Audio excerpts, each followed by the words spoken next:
and WPEN HD1, Burlington, Philadelphia. A Beasley Media Group station. Broadcasting live from the Comcast Business Studios. Powering possibilities. 97.5 The Fanatic and 97.5thefanatic.com. Win $1,000 right now. 97.5 The Fanatic's signing bonus. That's right. Right now, you can win $1,000. All you have to do is text the word GLEAM, G-L-E-A-M, GLEAM, to 45911, or you can enter it on the Fanatic app or at 975thefanatic.com. One winner will be selected at random and will win $1,000 in this company-wide contest. Winners will get a call from Beasley, so be sure to answer your phone. Complete rules are at 975thefanatic.com. 97.5 The Fanatic signing bonus is presented by Rand Spear, the accident lawyer. Demand Rand for justice. Please never text and drive. What you need to do, text GLEAM, G-L-E-A-M, to 45911. And as always, good luck. Bob Cooney, 97.5 The Fanatic and 97.5thefanatic.com. Happy Thursday morning, Delaware Valley and beyond. As the Sixers pull out a win last night, which has everybody happy? Might be a question mark there, but nonetheless, a win by the Sixers. We'll get all into it today. You know I always have kind of a different take than most. The obvious take for most people is, oh, man, they looked really bad, but they escaped. Mine is, hey, I said it on the crossover. You got in a street fight last night. You got hit a few times. You hit back enough to win the fight. That's what it is. We have Bill Colarulo with us all day today. Hey, Bill, how are you? What's going on, my brother? Everything good? Everything is great. Like you said, a win is a win, so I'm happy today. A win is a win, and you move on. And the next step is New York City and those New York Knicks. Ray, halftime last night, I know you weren't feeling all that well. No, I was not. I was contemplating maybe, hey, I don't think I could do it today. I think I might be out today. Oh, you're but thinking that. Okay. No, they came back. They saved my health, and they saved just about this entire city from, I don't even want to imagine the alternative of yesterday at halftime. I was like, yeah, tomorrow we're going to get every single youth coach in the area calling about great 50-50 balls, effort. And, hey, we still want to hear from you today, 610-632-0975, but a little bit of a happier tone today than what it could have been. Yeah, what could have been, absolutely. And we'll get all into it today. But before we do, obviously, if you're going to read the whole paper, you got to start with the front page. Now, the front page. The stories everyone's talking about. 97.5 The Fanatic. Well, those 76ers did get you a win last night, 105-104, over the Miami Heat. You got 23 points from Joel Embiid, 20 from Hero Nick Batum, and 19 from Tyrese Maxey, and kind of a underwhelming performance. Like I said, sometimes you just win a fight and you're unscathed. Other times you win a fight and you get a black eye. Well, either way you win, and they both should make you feel good. First half might have been the worst the Sixers could possibly have imagined. They were outscored 17-2 on points off turnovers. The Sixers themselves had 12 turnovers, down 51-39 at the half. As Ray said, not a lot of people feeling really good about the team at that point. But then they come out. They get 66 points in the second half. Look, break it down however you want, feel however you want. Against a Nick Spoelstra team, to get 66 points in a, did I say Nick? Eric Spoelstra team, to get, I was thinking Nick Nurse, to get 66 points and a half is a good feat. So they did that last night in order to get the win. Tobias Harris, 9 points, 10 rebounds, 4 assists. Okay. It's just okay. Nick Nurse didn't play much in the second half. We're going to hear from him in a minute. They made big plays down the stretch. Joel Embiid had a really good pass into Kelly Oubre for a layup. Nick Batum had a great defensive block on a Tyler Hero 3. All of those things came into play. The Sixers now have improved to 32-8 when Joel Embiid is on the floor. And here's what Joel Embiid had to say after the game last night. You told me before the game that you couldn't do it alone. Tyrese couldn't do it alone.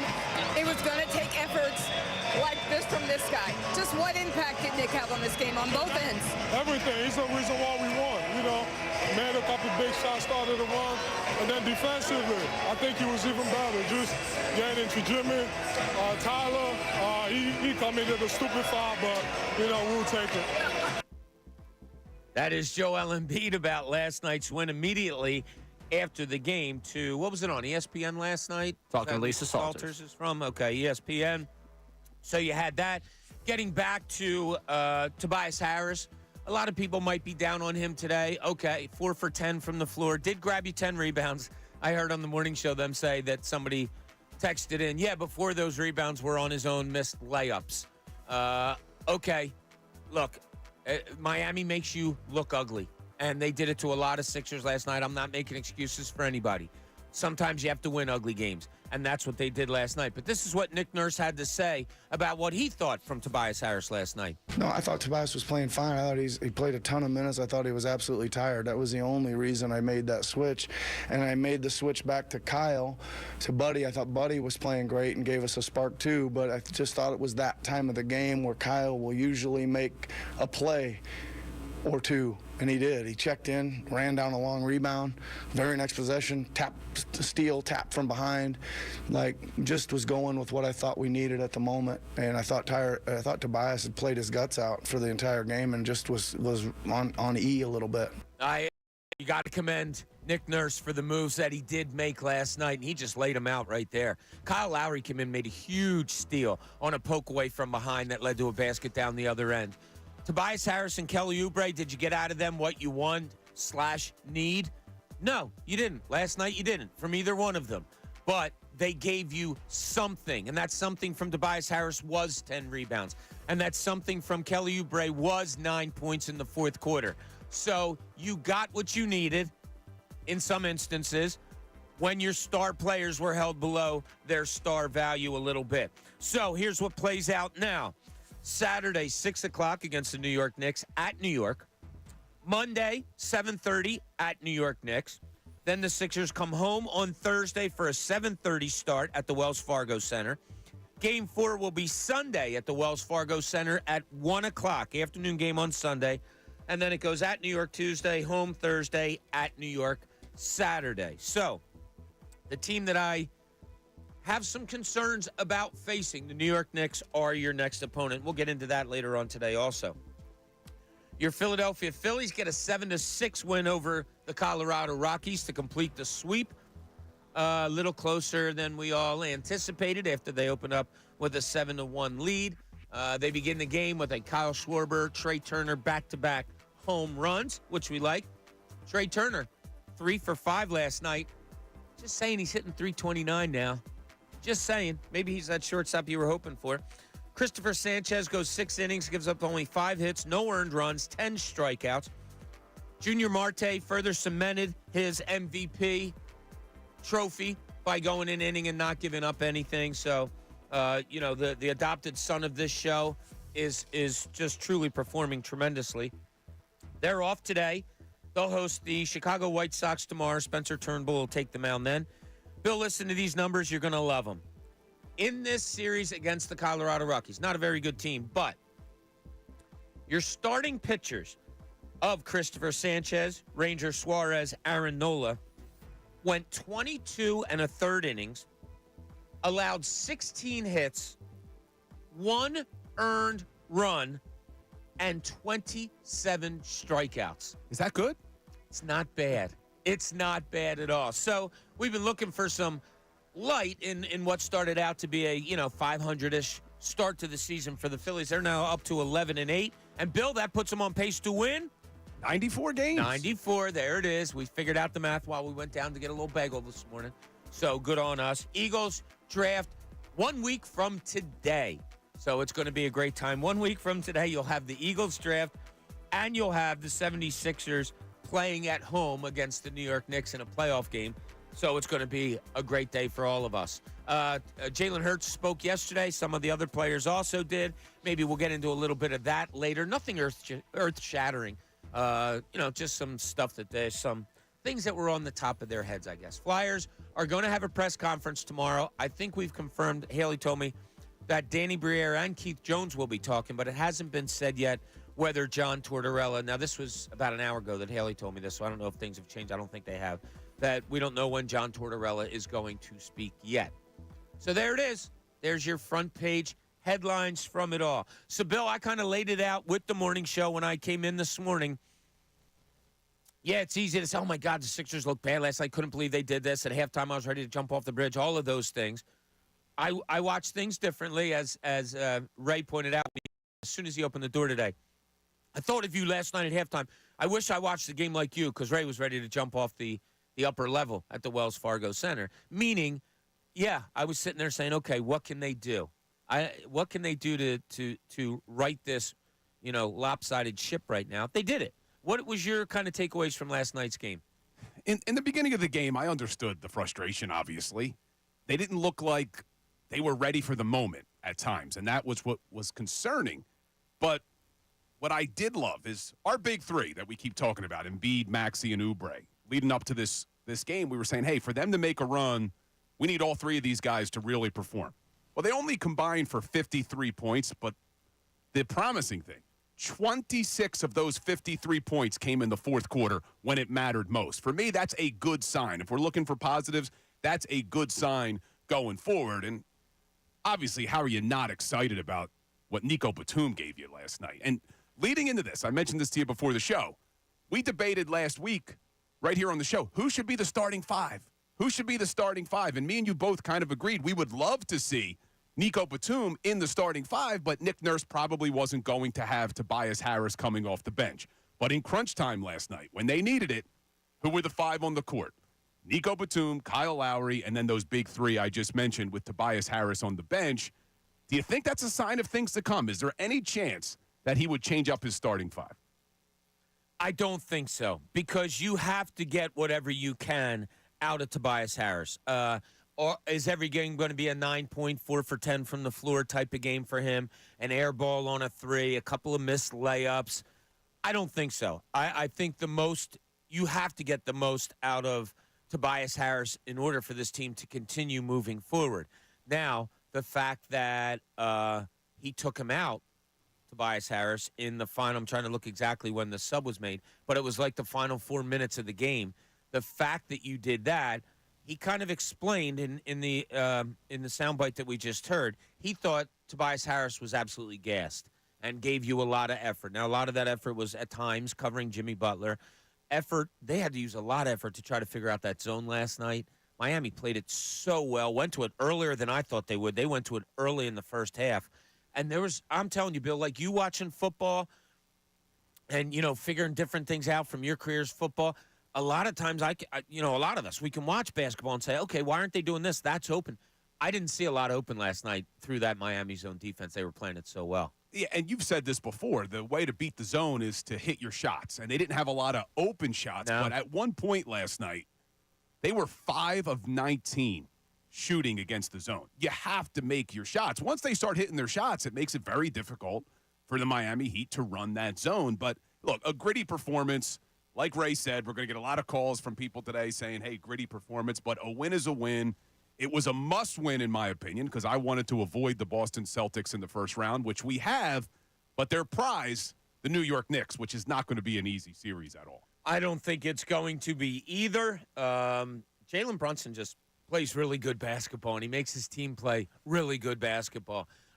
So that's it's a lot of people were making the similarities between a Tom Thibodeau team that plays really tough defense, that kind of wants to play that type of game that Miami played last night. They want to make it ugly. They want to dumb it down, for lack of a better term, and control the game. Look, Miami controlled the pace of that game last night. Miami, if you laid out that blueprint without the final score to Eric Spoelstra and to Nick Nurse, I could see Nurse going, nah, I don't like that so much, and Eric Spoelstra just shaking his head, yeah, that's exactly how we want to go. So that's the positive I take from it. The Sixers won somebody else's game last night. Now, the obvious question, and I think Andrew posed it to me earlier today, the obvious question is, well, if the Sixers are the better team, why didn't they make it their game? Eric Spoelstra's that good. He is. And that zone defense, that dictated the way that game went last night for a large, large part of it. Then you turn it around, and we just heard it. Nick Nurse goes to Kyle Lowry. Nick Nurse goes to Nick Batum. Nick Nurse takes out Tobias Harris. He made the right moves last night, and it led to 66 points in the second half. And look, there's the old cliche, good teams find ways to win. They found a way to win, so that's why I'm not going to sit here and be overly critical. Did they look good for 3 quarters? No, but they figured out a way to win, and I don't think it could be overstated what the brickin' for chicken did for this team. They were 59-48 after those 2 missed free throws. That really changed the momentum in the building. I know Ray was down there. Ray said it was the guy dancing on the Jumbotron. Dude, I don't know who the guy is. I don't know where he is today. If this team goes on a run, he deserves whatever this team gets, okay?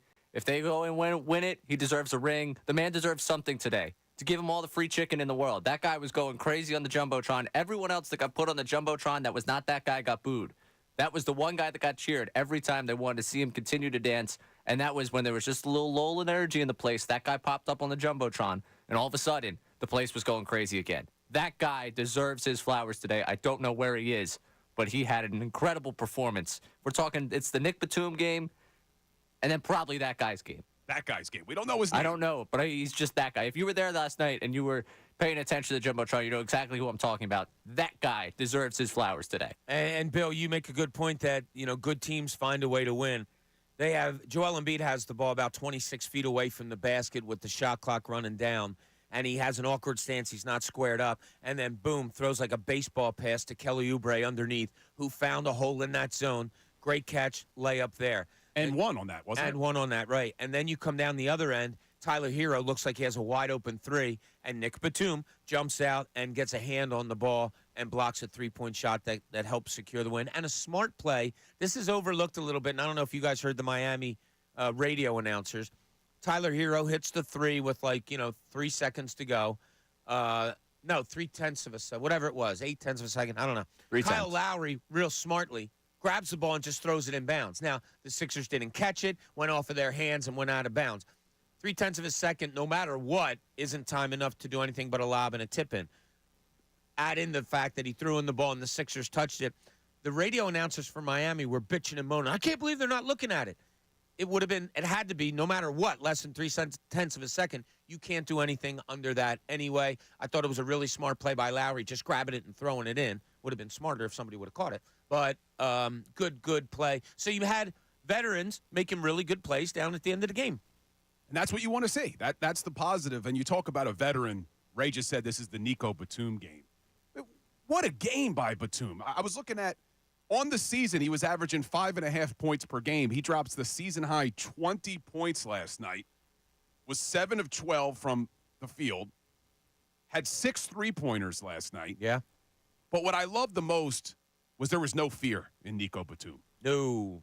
When he got the ball, at times you did see it early with Buddy Hield, still hesitant to shoot that 3. Batum was just catching and shooting. I mean, obviously it helps when things are going in, but still no fear. And you mentioned that block at the end. I loved what Batum said after the game, that a minute before that, the assistant coaches showed him the play and said, this is what they're going to do, and he was ready for it. That is great coaching, man. I love that. We talk so much, and rightfully so, about Eric Spoelstra and the way he handles that Miami organization. I'm not saying this team. He is the organization. And Pat Riley brought him in and handed him the keys, and he's run with it, and he's done a great job. Last night, it might have taken a little bit longer, but Nick Nurse, I thought, in the fourth quarter did a great job also. And just an unbelievable game last night. Ugly, yeah. But it's funny, Bill and I were on the same page this morning where we were both like, look, those are the type of games that, A, good teams win, and B, that you have to win sometimes. And that's the greatness of sports. You can bitch and moan that your best players didn't play their best and that Jimmy Butler got hurt. And we had people, you weren't with me, people in the arena, Pat was sitting next to me, Sixers fans next to me when Jimmy Butler went down were like, oh, come on, Jimmy, get up. Like, they wanted Miami at their full team in order to try to beat them. You didn't have it. Jimmy Butler got hurt. Maxey doesn't play to his best. Either does Embiid. Okay, so it gets ugly. If you're going to be happy about the Sixers' depth, you can't complain about last night because that's what shined through for them. So that's where it is. Sixers win the play-in game. They will go to New York to play the New York Knicks on Saturday. Get ready. You think this one was ugly and dirty and all grimy, all the little adjectives you want to throw at that game last night? You might want to get ready for this series because you're going to see a lot of the same.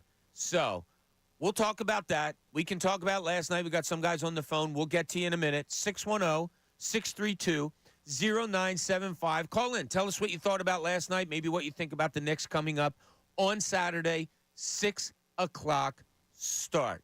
This is Middays. Bill Colarulo joins Bob Cooney as we take you through to 2 o'clock here at 97.5 The Fanatic.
Aggressive there, wasn't he, Bill? He was very aggressive. Don't talk about the Temple basketball team. Ray's going to defend them. Had a great line one time. We were, I think we here in high school, and the guys that I played ball with, we joined a league, an outdoor league over in Jersey, and we were playing against, and it was a men's league, and we were, 18 years old, and we were playing against a team of cops, what turned out to be like cops and firefighters and all. And we're playing, and things got chippy at one point, and my friend Anthony, who was one of the bigger one of us, and God never backed down from a fight ever, he started to go towards a guy, like to get in between maybe me and him or whatever. And the guy just looked at him. He said, son, put his hand out, put his hand on his chest very lightly. He said, son, I think you need to go to the gym a little bit more before you start talking to us like that. And my friend Anthony, God bless him and God rest his soul, looked at him. He goes, cool, man. And gave him like a high five, and that was it. And, they proceeded, I think, to kick our asses. But, yeah, Ray just got in my face right there, kind of a little bit, as I was sitting in my chair. I almost had to break out that line. You might want to go to the gym a little bit more there, son, before you start doing this. But you might want to check the year on the calendar, Bob. All I asked Ray was, did any Temple women get drafted? And he comes back with Dawn Staley. Yeah, he got That's not what I came back with at all. You guys did not listen to a word of what I said. Dawn Staley, no, you started breaking out your... We're not having this debate. The 76ers won last night 105-104, and we're focusing on 76ers basketball here today. It was a big win for them last night. It was a good Let's win keep the for them vibes last high night. here. Well, was it? And Ray, was it a good win? Are people satisfied? Because our beautiful YouTube family is kind of coming out. There's some people frustrated that Embiid with the drama, that, oh, my God, you're wearing a knee brace. Would you just stop always going to it? Doris Burke, I didn't hear it because I was down at the game, apparently said that Embiid looked a little tired in warm-ups or something. I don't know. I don't know if people are messing around on that. But, Ray, you have a great poll question that you want to put up today, and I think it kind of surmises everybody's feelings today. So go ahead. What do you got, Ray? Yeah, so at 975 middays on Twitter, are you more encouraged by the 76ers' ability to get the victory or discouraged by the way they fell behind last night? So far, very early returns in this poll. 41% of the people are saying they're discouraged by the ugly play. 59% saying they're encouraged by the comeback. Bill, if just throw that question to you. You read that. What would your response be? I'm encouraged by the comeback because, look, if you look at the seeding and you say, oh, well, how could they struggle against an 8 seed? You can't do that. You got to look at who they played. The Miami Heat are a very good team. They're very well coached. We keep talking about Spoelstra and that zone defense. This is a great win. It's a great comeback win. Did everybody look good? No. But they got the victory. I am encouraged by what I saw in the fourth quarter, especially from Joel Embiid and Tyrese Maxey and Kelly Oubre. They didn't perform for 3 quarters, but when it mattered most, they showed up, and that's what we need. And this might make you feel happier. If we were on the show yesterday together, Bill, and I said, I put these numbers to you before the game. I said, any chance the Sixers shoot like 42% against Miami tonight? You'd say, yeah, a very good chance. Miami's a very good defensive team. Any chance Embiid and Maxey have off shooting nights, say they go like 12 for 33?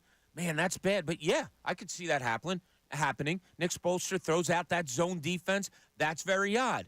Could you see the game be lower scoring, like low 100s, 90s, something like that? Yeah, that's what Miami likes to do. I could see that. And then if I were to say to you, could you see the Sixers scoring 66 points in a half tonight? You might say, that's the one thing I might not see. No, I don't know if I'll go with that. All the things that you expected, if we're being honest, all the things that you kind of expected basically played out last night. The one thing you might not have of the scenarios I just laid out there, scoring 66 points in a half, that you didn't. That was what won you the game. Absolutely. And if I would have told you that through 3 quarters, Maxey, Embiid, and Oubre would have combined for 27 points, and the Sixers still somehow won the game, you'd tell me I was crazy. Right. Yeah. So, it's a good win. It's what they needed. They get the 7 seed. Now, unfortunately, Jimmy Butler gets hurt in this game because what I was hopeful for was that the Heat were going to really battle the Boston Celtics, go to a long series. But you look at now the Celtics' road to the Eastern Conference Finals, they may play 8 games until then. Yeah, and word came out this morning for those that didn't see it. Jimmy Butler is expected to be out for weeks. was what came out this morning. Who had that this morning? Was it Woj? I think it was Shams. It was first. Shams, okay. Shams had it first, that Jimmy Butler's indeed going to be out for weeks. So there must be probably some kind of MCL sprain there or whatever, but he was hobbled last night. But Jimmy Butler hasn't had good shooting games against the Sixers, mostly, I would say. Volume of shots, but his impact on the game, as we all know, isn't just that. It's in different places, and he wasn't able to fully go there last night. Speaking of Jimmy Butler, Sean on the cell wants to talk about him a little bit. Sean, you're on 97.5 The Fanatic. Hey, what's going on, guys? Listen, What's up, buddy? I don't think that this win last night can be understated enough. Because if you look at that Miami Heat team, I don't care that Jimmy Butler is now hurt. He didn't show up in the finals last year, and we've had this romance every year that has gotten into our fandom, that has gotten into as a distraction, how we should have kept Butler and the whole romance with Embiid and him being best friends and this and that. Well, let me just say this to our Philadelphia fans right now.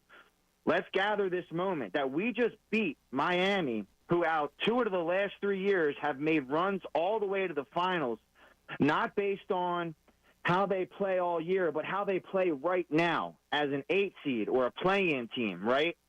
And we just beat them in the play-in. And now we got to take into consideration how our Sixers did not remain dead in the water last night, right? Like, they came back. They showed they have endurance and that the ability for them to turn it around and show that maybe this resting Joel Embiid for 2 months thing might pay off because there's some reserves there that are not tapped into.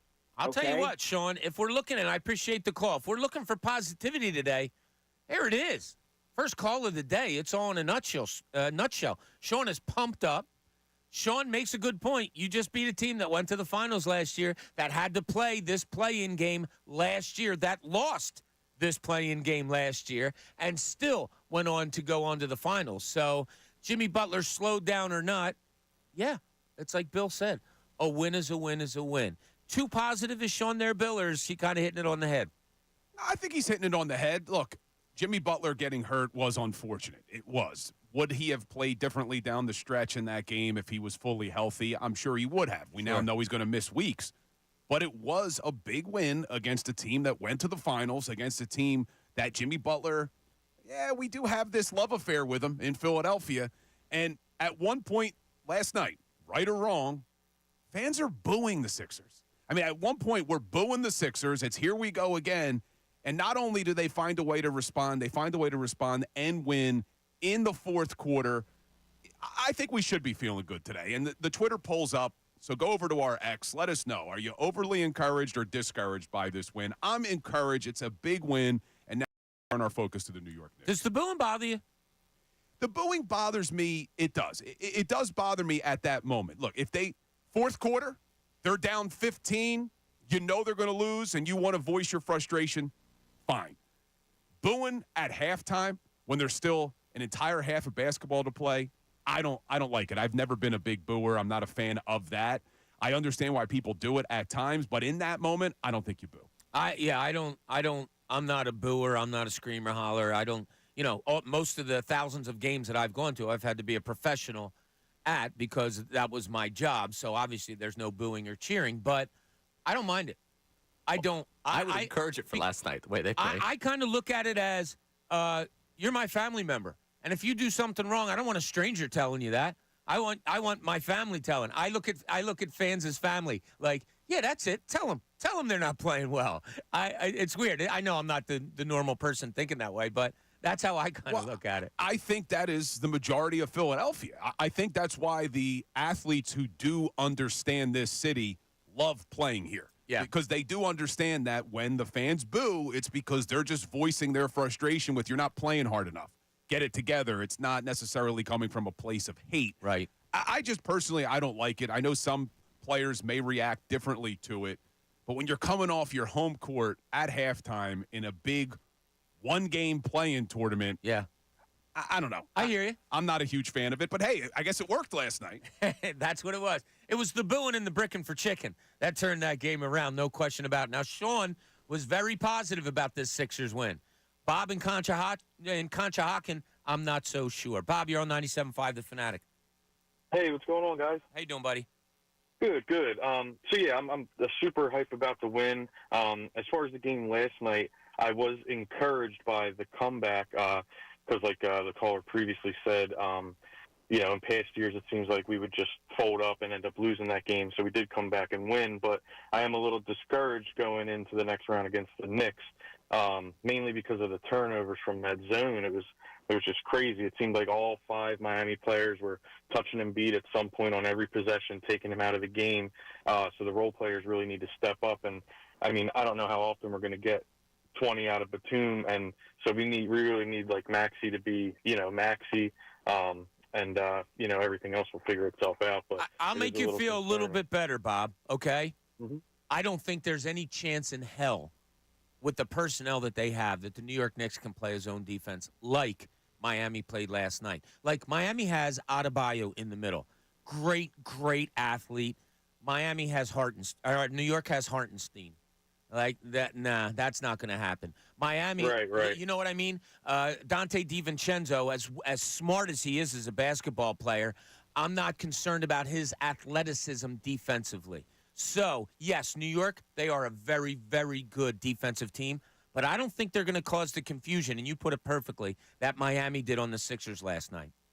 Yeah, and that means this next round, Embiid could be, the biggest factor. I mean, he always is, but this got to be the round, where he comes out and just, shows his dominance, shows the MVP type, takes it over, and then everybody else will just fill in as they need. Here's hoping. Bob, thanks for the call. Really appreciate that. The Knicks, if you want to look for another positive, you're not going to face that tough of a defense as you did last night against anybody in the playoffs moving forward, I don't think, Bill.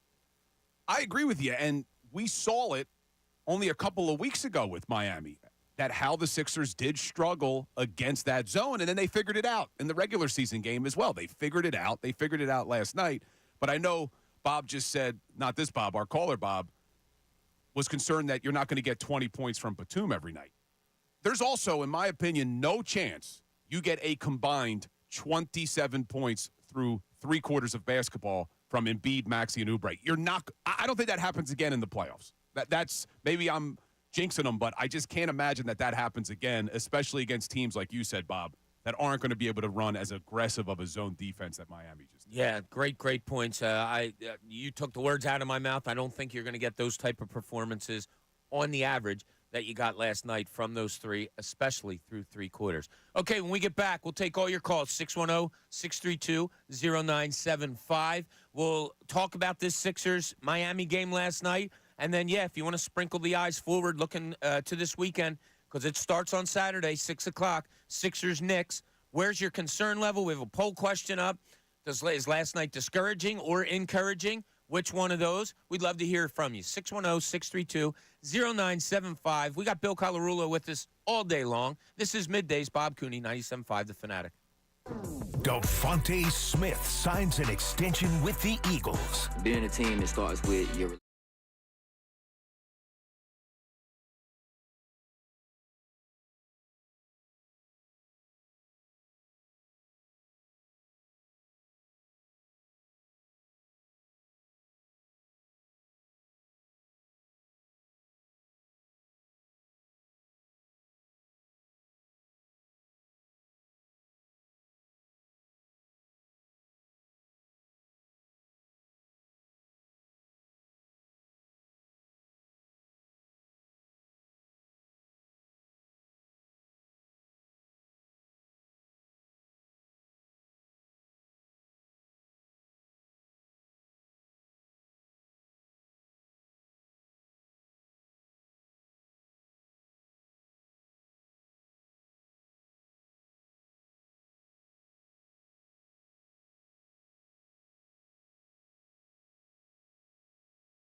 2 wins last night.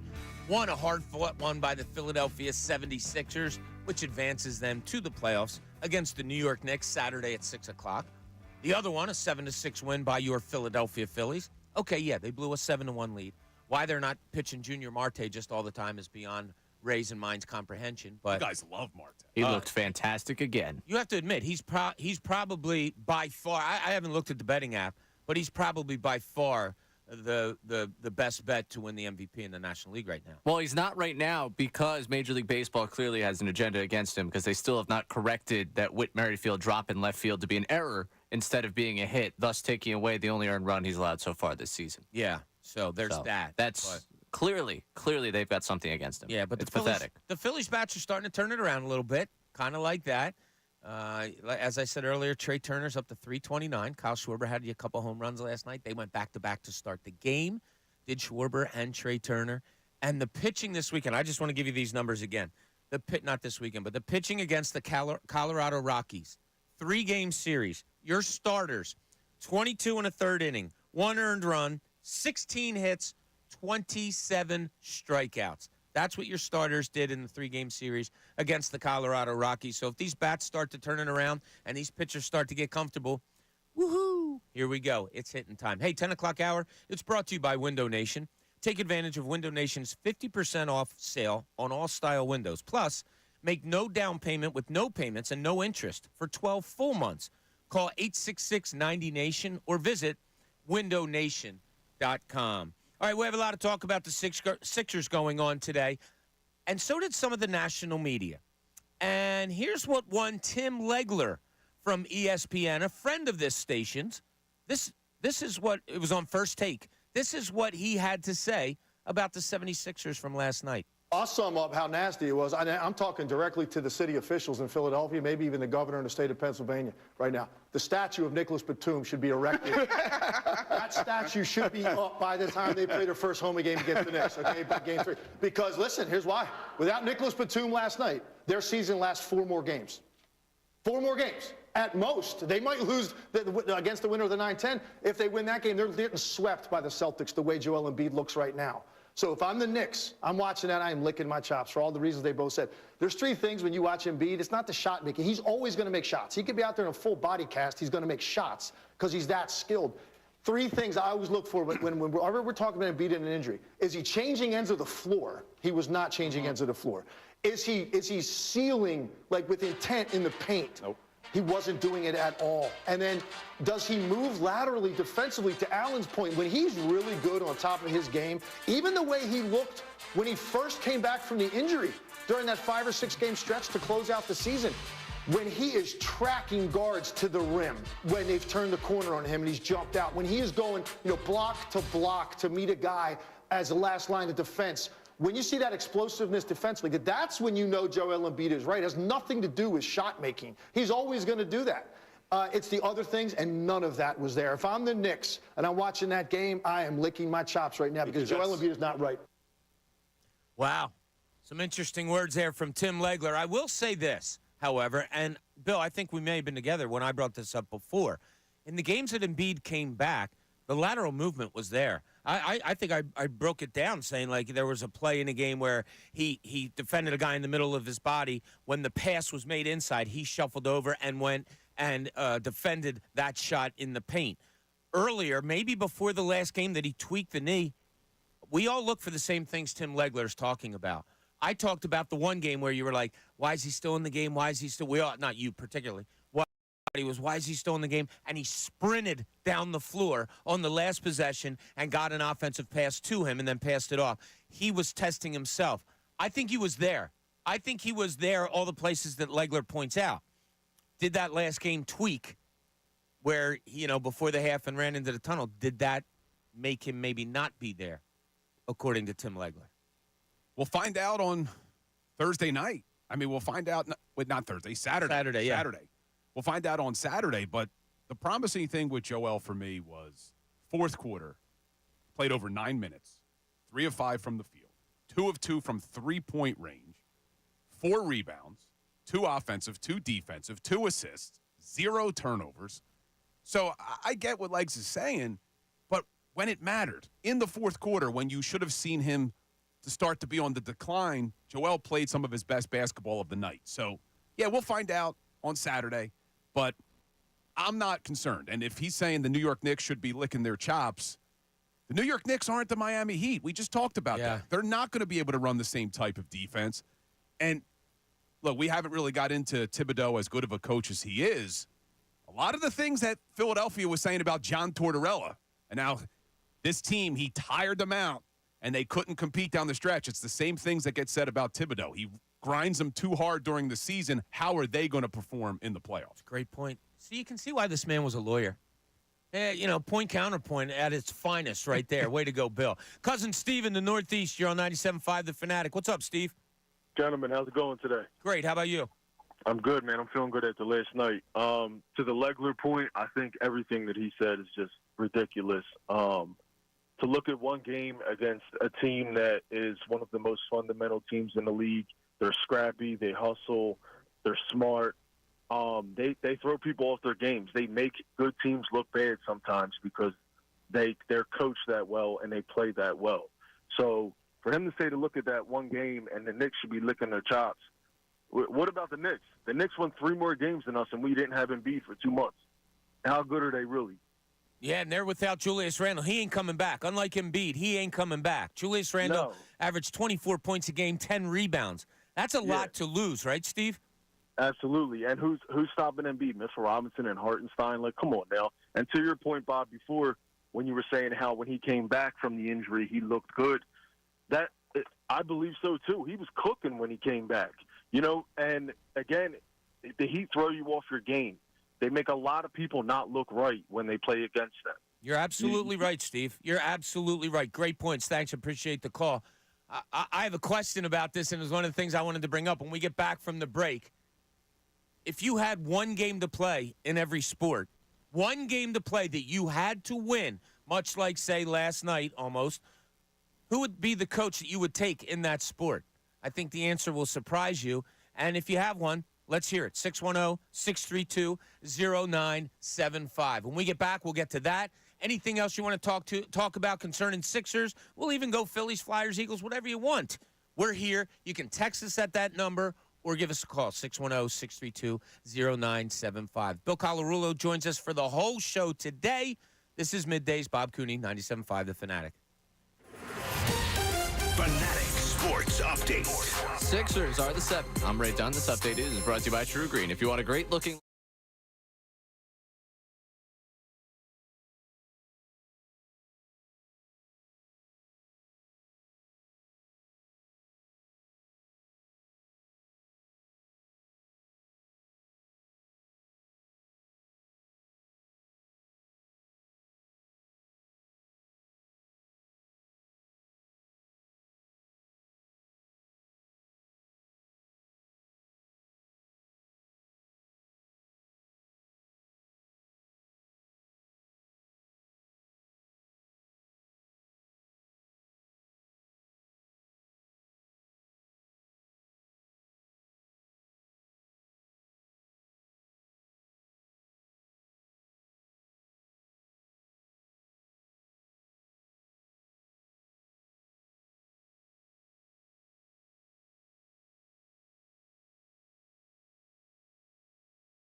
And he's fouled. Nick Batum has done it all. He blocked him.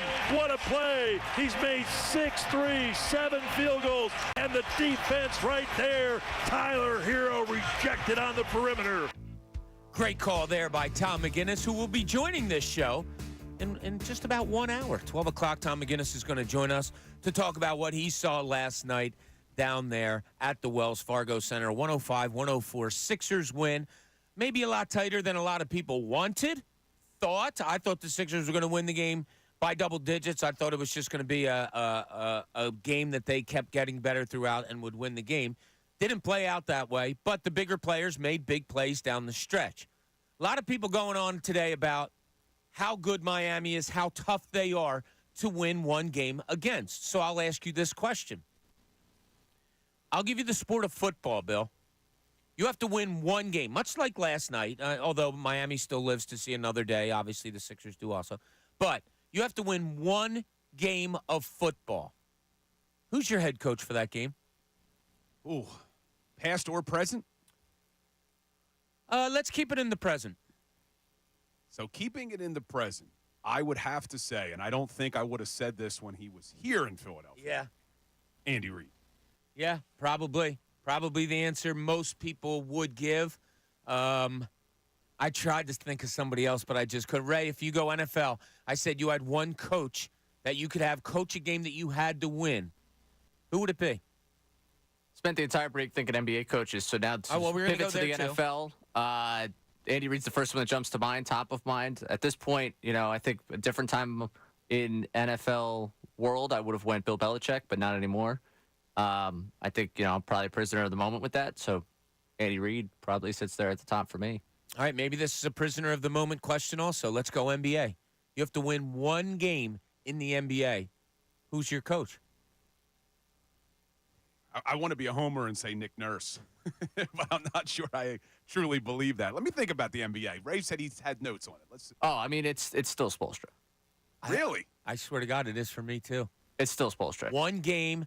You know the other team. You know your team, obviously.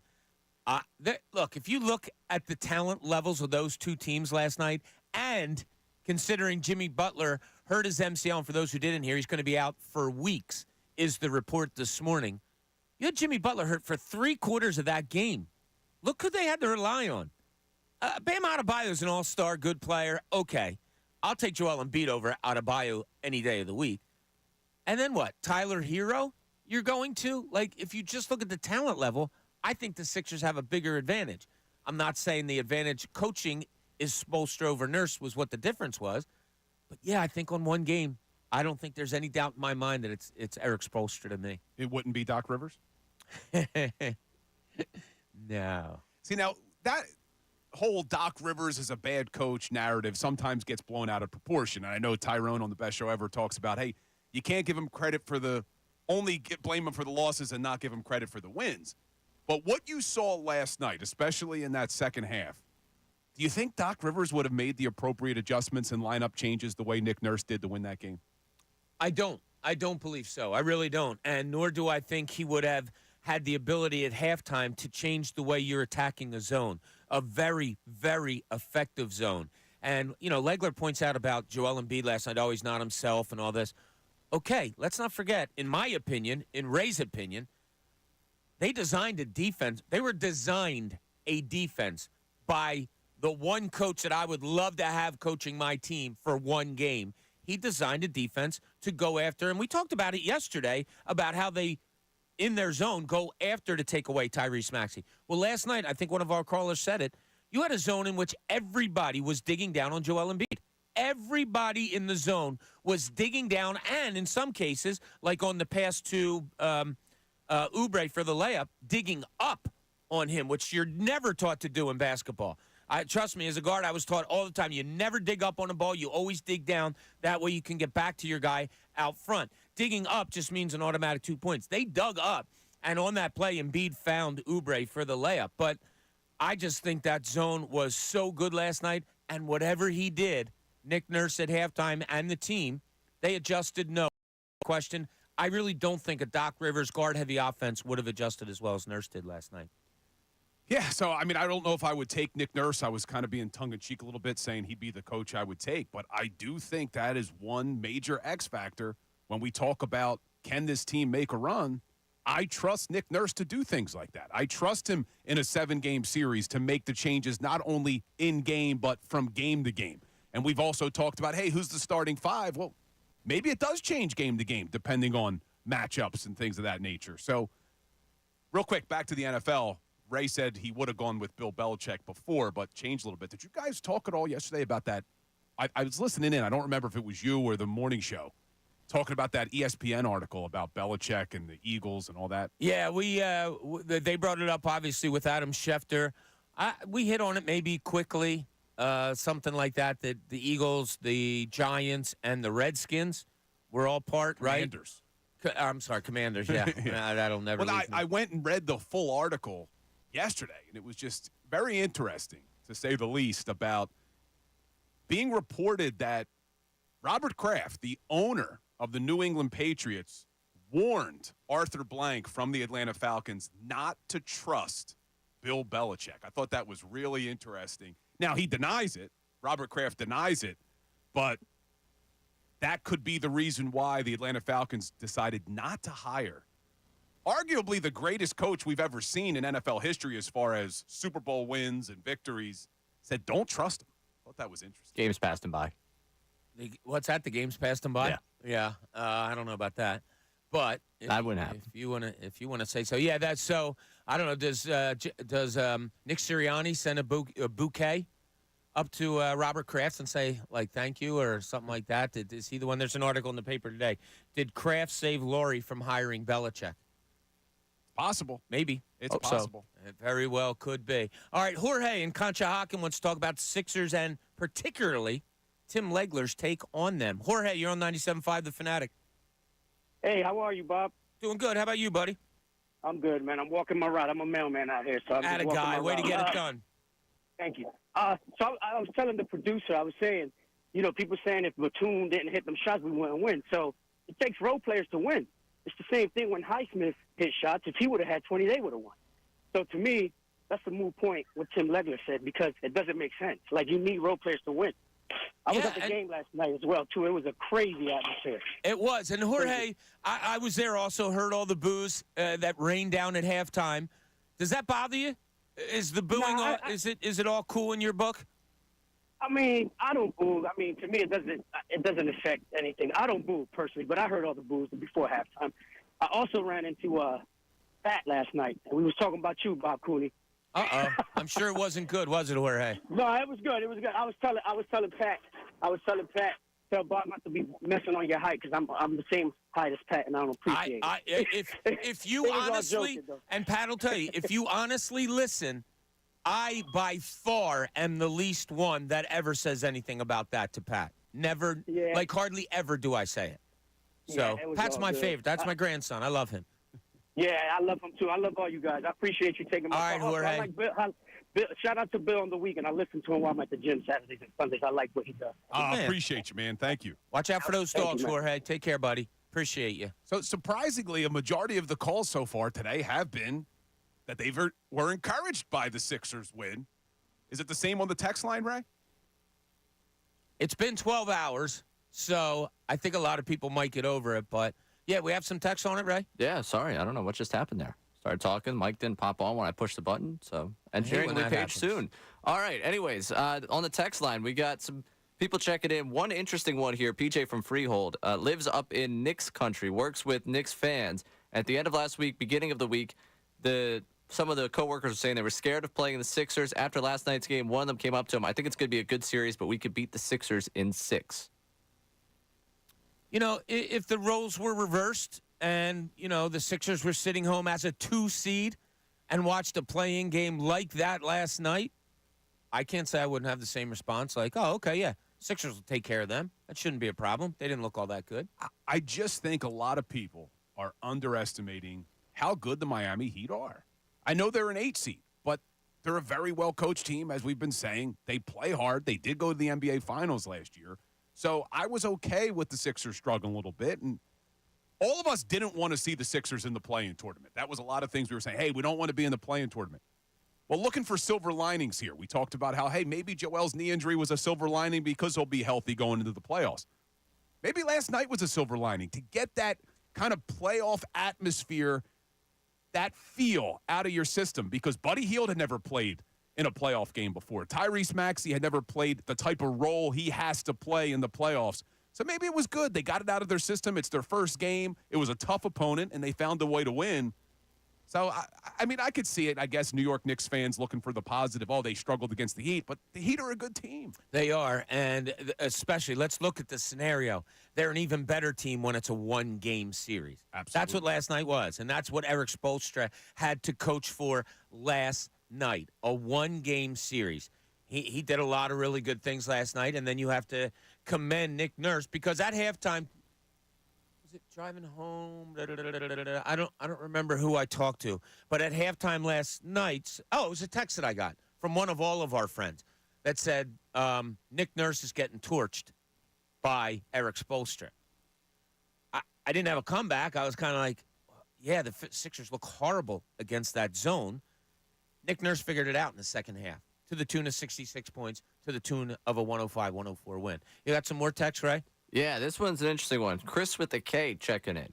Oh, Chris with a K? Yeah, Chris with a okay. K. That was, All hey, listen, that's what they go by. I'm just reading you what I'm reading here. Chris with a K said, good teams find a way to win is what we said for 10 weeks of the Eagles season. Hopefully Joe is healthier than he looked. He is our way to win. We brought that up. I think before the show, somebody said, like, yeah, that's what we said about the Eagles through all those 10 wins. Let's not forget. Bill, your response to that?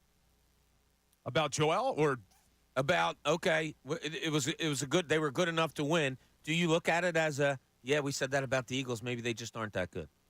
No, because when we were talking about the Philadelphia Eagles that they found ways to win, you're talking about regular season games. This was a playoff game. It is a one-game tournament, like you just mentioned. A win really is a win. I mean, they didn't look good in a Game 7, but they win. Are we going to say, oh, well, they didn't look good, but they won the series? This was essentially a Game 7. You won the one-game series. So I don't look at it as, oh, well, we said the same thing about the Eagles. This is different. This game really mattered. Yeah. All right. One more, Ray. Yeah, on Eric, the text board? Yes, Eric checks in, and you can check in on the text board, 610-632-0975. This team has a different feel to it. We never had a bench this deep in previous years that we can trust, like Batum, Hield, Melton when healthy, Lowry, etc., with a head coach that can make adjustments. It just feels good knowing this team has some grit, finally. There was grit last night. It was funny. One of the stories I read this morning, I think it was Tim Bontemps from ESPN, described the game. He used grit. He used grimy. He used tough. He used at times ugly. All of those were true last night. And that's like, you know, it'll go back, let's use a football term, old NFC East football, where it was just tough, physical, run 3 times maybe in a series. Like it was hard-nosed football. That was a hard-nosed game last night. I mean, just like I described it as a street fight earlier where, look, sometimes you get in a fight and one punch does it. Other times, man, you're going to have to take a few punches before you win the fight. They had to take more than a few punches last night. They did, and they're going to have to take some more against the New York Knicks. Yeah. And I think they'll be okay. I think they should win the series. We'll start talking about that as it gets closer, maybe tomorrow. But last night was a great win. It really was a good win. And, I was looking at, back to the Knicks real quick. Dylan did a great job. He wrote an article for our website, 975thefanatic.com. We always talk about how much better the Sixers are with Embiid and what their record is with Embiid. Did you see what the Knicks' record is with OG Anunoby? They're 20-3. Is that right? With Anunoby. And since he returned from injury in March, they're 8-1. So, we talk about Embiid, what he means. I mean, not that Anunoby is on his level, but he's meant a lot to that Knicks team. He has, especially with Julius Randle being out. It was weird because ESPN, during our last break, Bill, I think you and I both looked up and saw it. They did a comparison of the Sixers without Embiid to the Knicks without Jalen Brunson. It's like 4 games, wasn't it? Yeah. They were 1-3 without Jalen Brunson. The Sixers have played like 30 games without Joel Embiid, and they're making a comparison of points for with him, points for without him, points against with him. Are you kidding me? That's the stat right there they should have put up is the Anunoby one. Anunoby. And, well, that's why, because Dylan knows what's up. Shout out to Dylan. Dylan's what's up. But, look. We talked about how great Dylan was this morning. Oh, he brought in the chicken this morning. He was bricking for chicken today. Yeah. Great dude. bricking for chicken. But we're asking the question today, and we have the poll up on X if you're encouraged or discouraged by the win.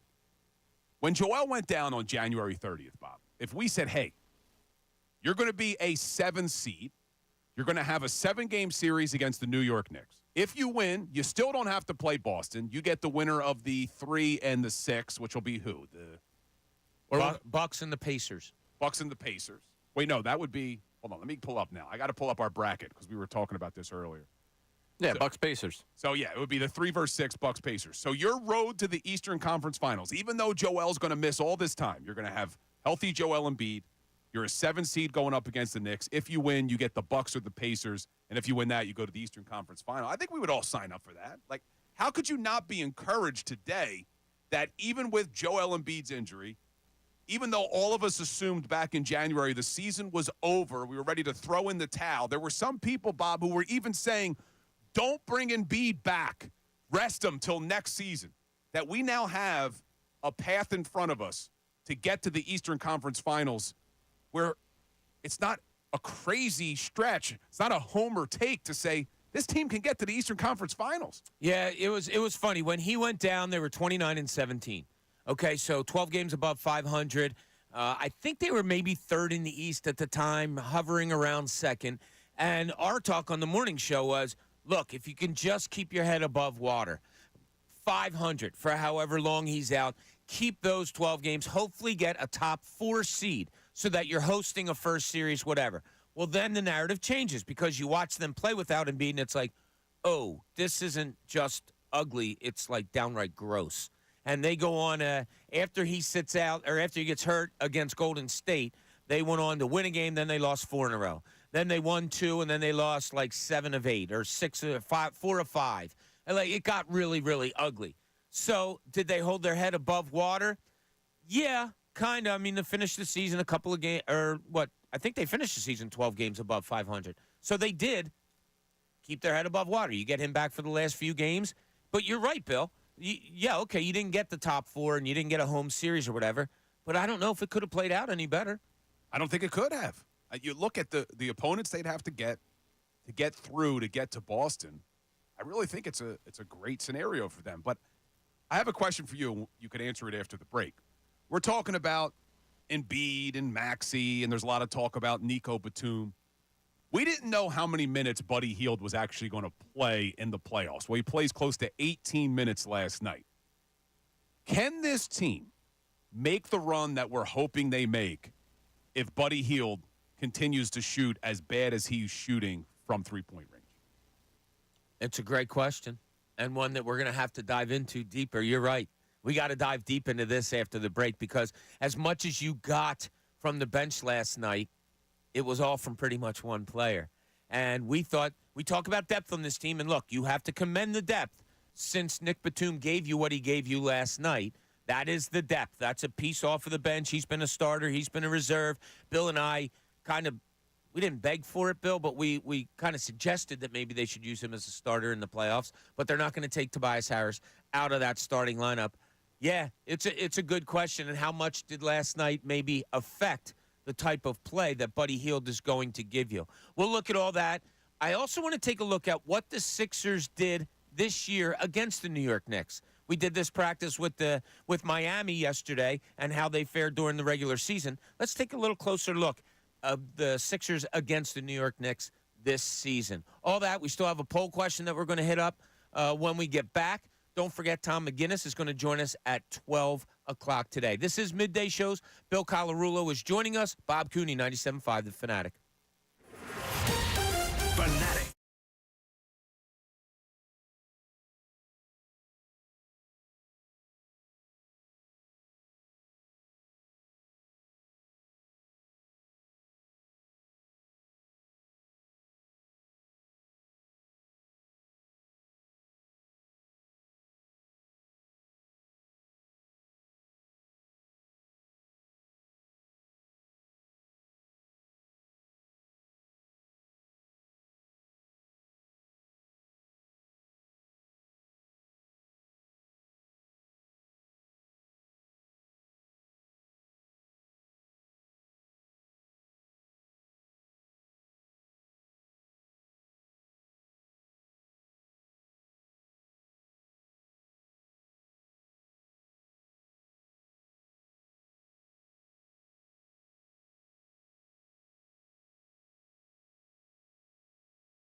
Here, middays, 97.5 The Fanatic. Bill Colarulo joining us for the whole 10 to 2 hours that we are here today. Bill, always love having you here.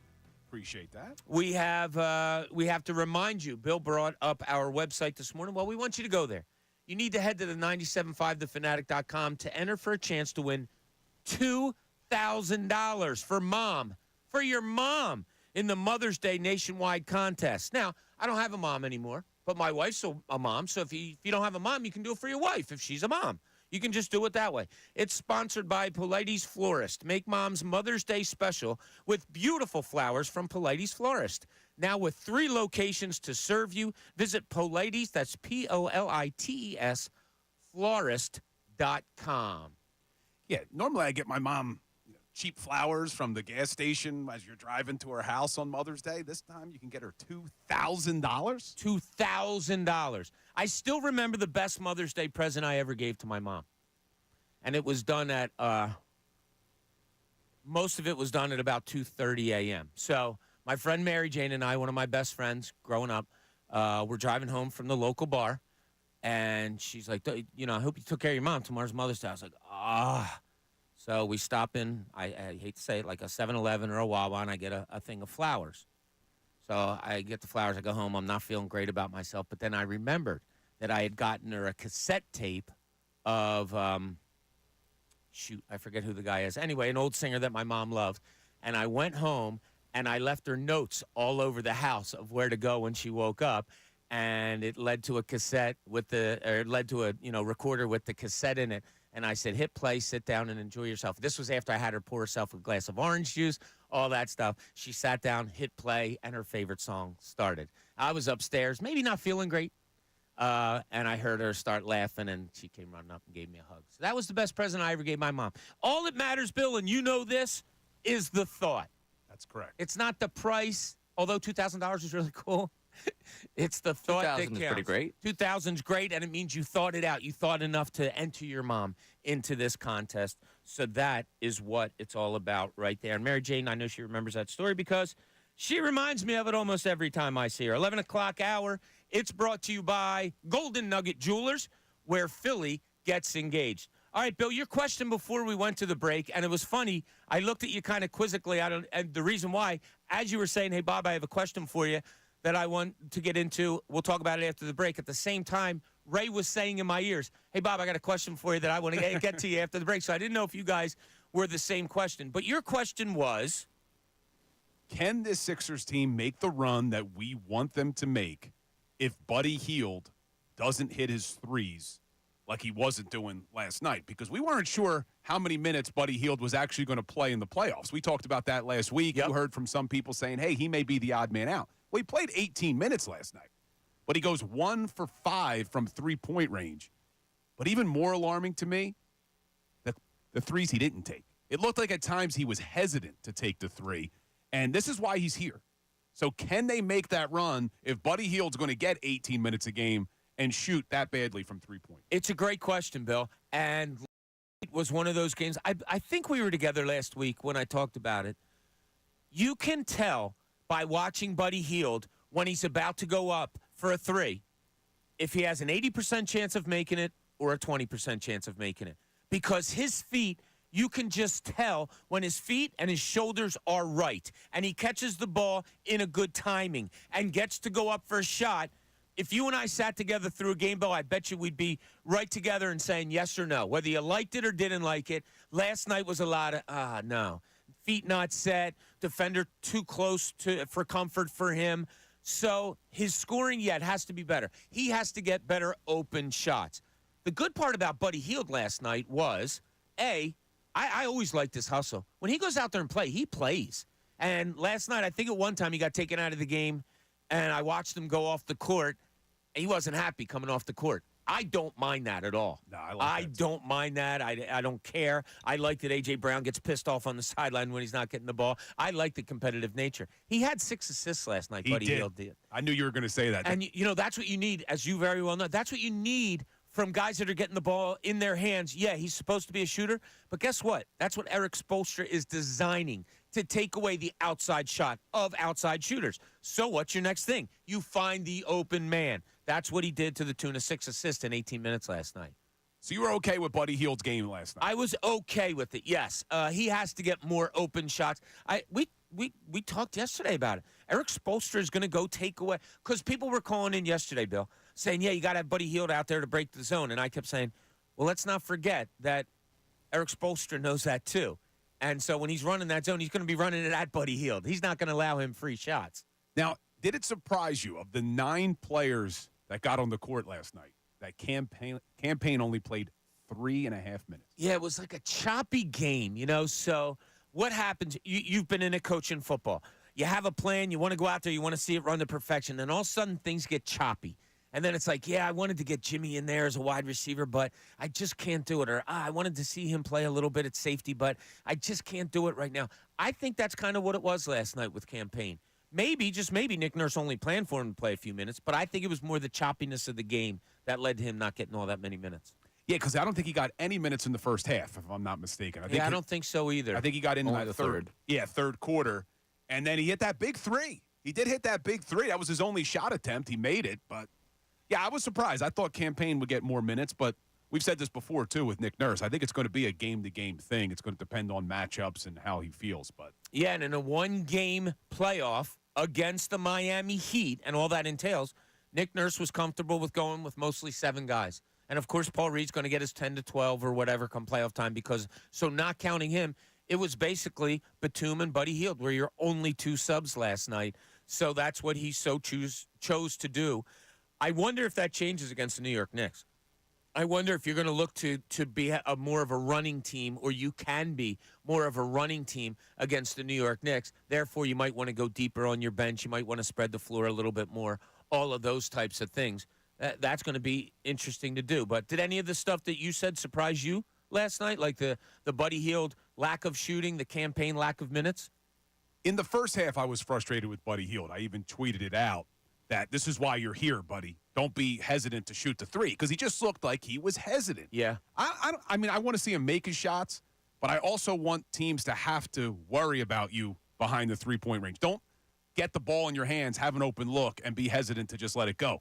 That's what I loved about Batum last night. Zero hesitation from Nico Batum. Yeah.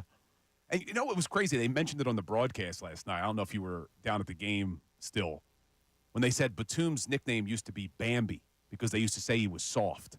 Oh, is that right? I didn't hear that. Did you hear that, Ray? You were down at the game. No, I was down at the game. Yeah. So they said on the ESPN broadcast that Batum's nickname used to be Bambi because people thought he was soft, and how over the last few years he's completely erased that. And man, he didn't look soft last night. No, not at all. And just doing the stuff that he does. Now, a lot of the talk has been centered around Joel Embiid and what he did do, what he didn't do, all of those things. And it led to a question that Ray wanted to bring up to us, to all of us, and to you out there about Joel Embiid. And what do you got, Ray? Yeah, I mean, I'd love for people to jump in on this 610-632-0975 as well. You know, call or text us on this one. But just with the game that Joel Embiid played, I think for a lot of people, you watch the beginning of that game and it's, oh, he's clearly hurting. Oh, seems like he's moping a little bit, and they get behind. And I think it really felt like we were going to have one of those Embiid conversations again about the postseason. And then he has the fourth quarter he does. He plays as well as he did down the stretch. And I feel like you got to give him his credit for what he did to get this team to win. But I'm curious the way people saw the performance of Joel Embiid last night, because I think we saw the two ends of the spectrum with him. But I think last night, and I tweeted this out after the game, and it was just really a thought process I had of, you're never going to say that a guy's signature moment is a 23-point performance in a playing game. That thought should never cross anyone's mind. But it almost seemed like a guy playing at the end of that game that knew a little bit of like, wow, I want to leave a legacy in this game. Is my legacy really going to be the guy that loses in the play-in game that performs like this? Like, I don't know if someone got in his ear. I don't know if it was Nurse like, yo, man, like, cut out this moping crap. You know, I understand you're not feeling well. Or whether it was Kyle Lowry, one of those veterans. It kind of felt like without having the P.J. Tucker moment of last year of like, hey, man, shape up. We need you in this moment. He had that moment of like, I can't let this be the way I'm remembered, the way that people next calendar year as the guy that lost a playing game at home to the Heat and looked this bad. It's weird. You look at the numbers, 23 points, 15 rebounds, 5 assists, a steal. He did have 3 turnovers. He was a -2 on the night. One of the things that I remember about last night, a couple of things. he did go to the knee an awful lot, right? Playing with the brace and all those things. A lot of times what Joel does doesn't make sense. Another time, after playing with the brace and all that, he shoots a foul shot, and he bends over at his knees all the way down to the floor like, oh, get in there. Oh, and then gets up again.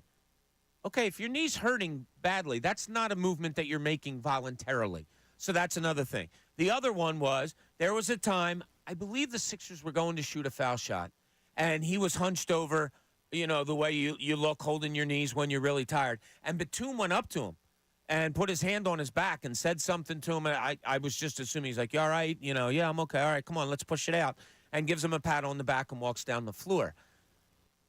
I don't know. Bill, I thought you had the best line of the morning when it came to Joel Embiid, and the line was his fourth quarter line. I think you had that in your notes of what he did in the fourth quarter. Yeah, that's what was so impressive to me was, you know, everyone that's saying, hey, he didn't look healthy. He didn't look great. Fourth quarter, 9.5 minutes almost, 3 of 5 from the field, 2 for 2 from three-point range, 4 rebounds, 11 points, another 2 assists. It was a +6 in the fourth quarter. When it mattered most and when players are supposed to be their most tired, and we know he's still working into his game shape, Embiid showed up. Yeah, and I don't know. Was it words from somebody? Was it his inner, him in his own head saying, I have to get better right now? But I will say this, as encouraged as I was by the win, because a win is a win, I've had this problem with Joel for a while, though, that he does wear his emotions on his sleeves a little too much. You're supposed to be the leader. Guys are going to look to you, and when things are going bad, you can't really show it the way he shows it. He looks like he just starts to check out, and they were calling it, mopey, whatever the word was that was used. You can't do that, Joel. You know, then what you love is he hits the big three, he turns around, then he does the DX, and now he gets himself ramped up again. But you should be like that. Even that was half-assed, though. It was, a little bit. You know, like it was like, yo, dude, if you're going to celebrate, celebrate. I don't know, was there something more going on with him last night? Like I said, the Nick Batum going up and patting him, it seemed to be one of those, you okay? All right, come on, man, push it out. We're all right. You saw a bunch of hunching over at the waist, grabbing his knees. I'm not saying the hurt knee, but just as somebody does when they're tired. You did see a lot of it. It's bugged me for years, Bill, since he's come up the way his body actions are sometimes. And speaking of being tired, I think we're going to give Andrew Salciunas a little slack with this one. No, he's 80 years old. But he gets no slack on this. I just mentioned the DX move, and if you were listening to the morning show this morning, Andrew referred to it as the DMX move and didn't realize that DMX is a rapper and DX is Degeneration X. But I'm giving him the benefit of the doubt. It's nice of you to give him the benefit of the doubt. He got no sleep last night. No. It's very nice of you. I know, you haven't worked with him as closely. Working with him every day for 6 months, the man, listen, pop culture's not his thing, okay? He loved the sports, great to talk sports with him. You go pop culture, he knows nothing. No slack given to him. He had no idea where he was on that one. I'm learning that. I'm learning that the more I listen to him. All right, we got a lot of reaction to the Joel Embiid stuff. We even have a Knicks fan on the line that wants to give his prediction about what might happen this next series. We'll dive a little bit deeper into these New York Knicks and what you have coming up. Also, with Tom McGinnis joining us at noon today, talk about his call last night, what he saw in that Sixers game, and what he might see moving forward. Bill Colarulo is with us all day today. This is Middays. Bob Cooney, 97.5 The Fanatic.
Philadelphia's sports station for breaking news. Now, more with Bob Cooney, 97.5 The Fanatic and 97.5thefanatic.com. Welcome back as we approach the noon hour. And at noon, Tom McGinnis will be joining us after his call last night. The win against the Miami Heat. Tight one, 105-104 as we described it, and many others have described it. Tough, grimy, dirty, gritty. Big plays made at the end by the Sixers. None more so than, and Bill just read off the numbers, than Joel Embiid having a good fourth quarter for your Sixers last night. Big pass down the stretch to Kelly Oubre for an and one. You had Nico Batum. Oh, yeah, and this is something you brought up earlier, Bill. Nick Batum makes a block on the Tyler Hero three-point attempt on a play, which he said right after the game, the coaches perfectly diagrammed for him. He knew exactly what was coming, got there, gets a hand on a three-point attempt. Game over pretty much after that. So kudos to Nick Nurse and his staff. Next up is the New York Knicks and Matt from Trenton. He wants to talk about those New York Knicks. Matt, you're on 97.5 The Fanatic. What's going on? Hey, how you doing, Bob? Doing good. How about you? I'm hanging, man. That's all you can do. I've been listening for a while since the Cubs was on. So I've been listening to you guys, but I just came up. We ain't never faced you guys, so I'm coming up, finally calling. Batum, I looked up his playoff stats. Come on, man. He ain't going to play like that again. You guys are done. We're going to beat you guys in 6 games. I've been a Knicks fan, so it's going down. All right, tell me what you love about the Knicks. I love Brunson. I like Brunson too. Him? All right, and I like our bigs. I feel like with Embiid being injured, hobbled, we can compete. We can defend him. We can hold him down to what he had last night, like 23, 25, around that range. And then Batum ain't gonna give you that 20 every game. So I feel like we can catch y'all. I don't think Dante DiVincenzo is going to give you 20 to 25 every night either. If you want to break down scoring that way, I don't think the score aspect of it is the way I would look at it for a Knicks fan. I would look at the defensive aspect of it. See, that's what y'all want us to worry about, Embiid. But, all right, Embiid ain't himself right now. So Maxi's going to have to step up, and I think Brunson's going to outshine Maxi. So you're okay with Hartenstein covering Embiid? And Mitchell. Yeah?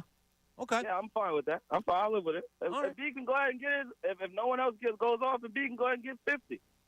And then Brunson go off and get 40, and then we'll divvy it out the rest between the Philly guys, Hart, DiVincenzo, and the Nova crew. You know how it goes, Bob. You know it.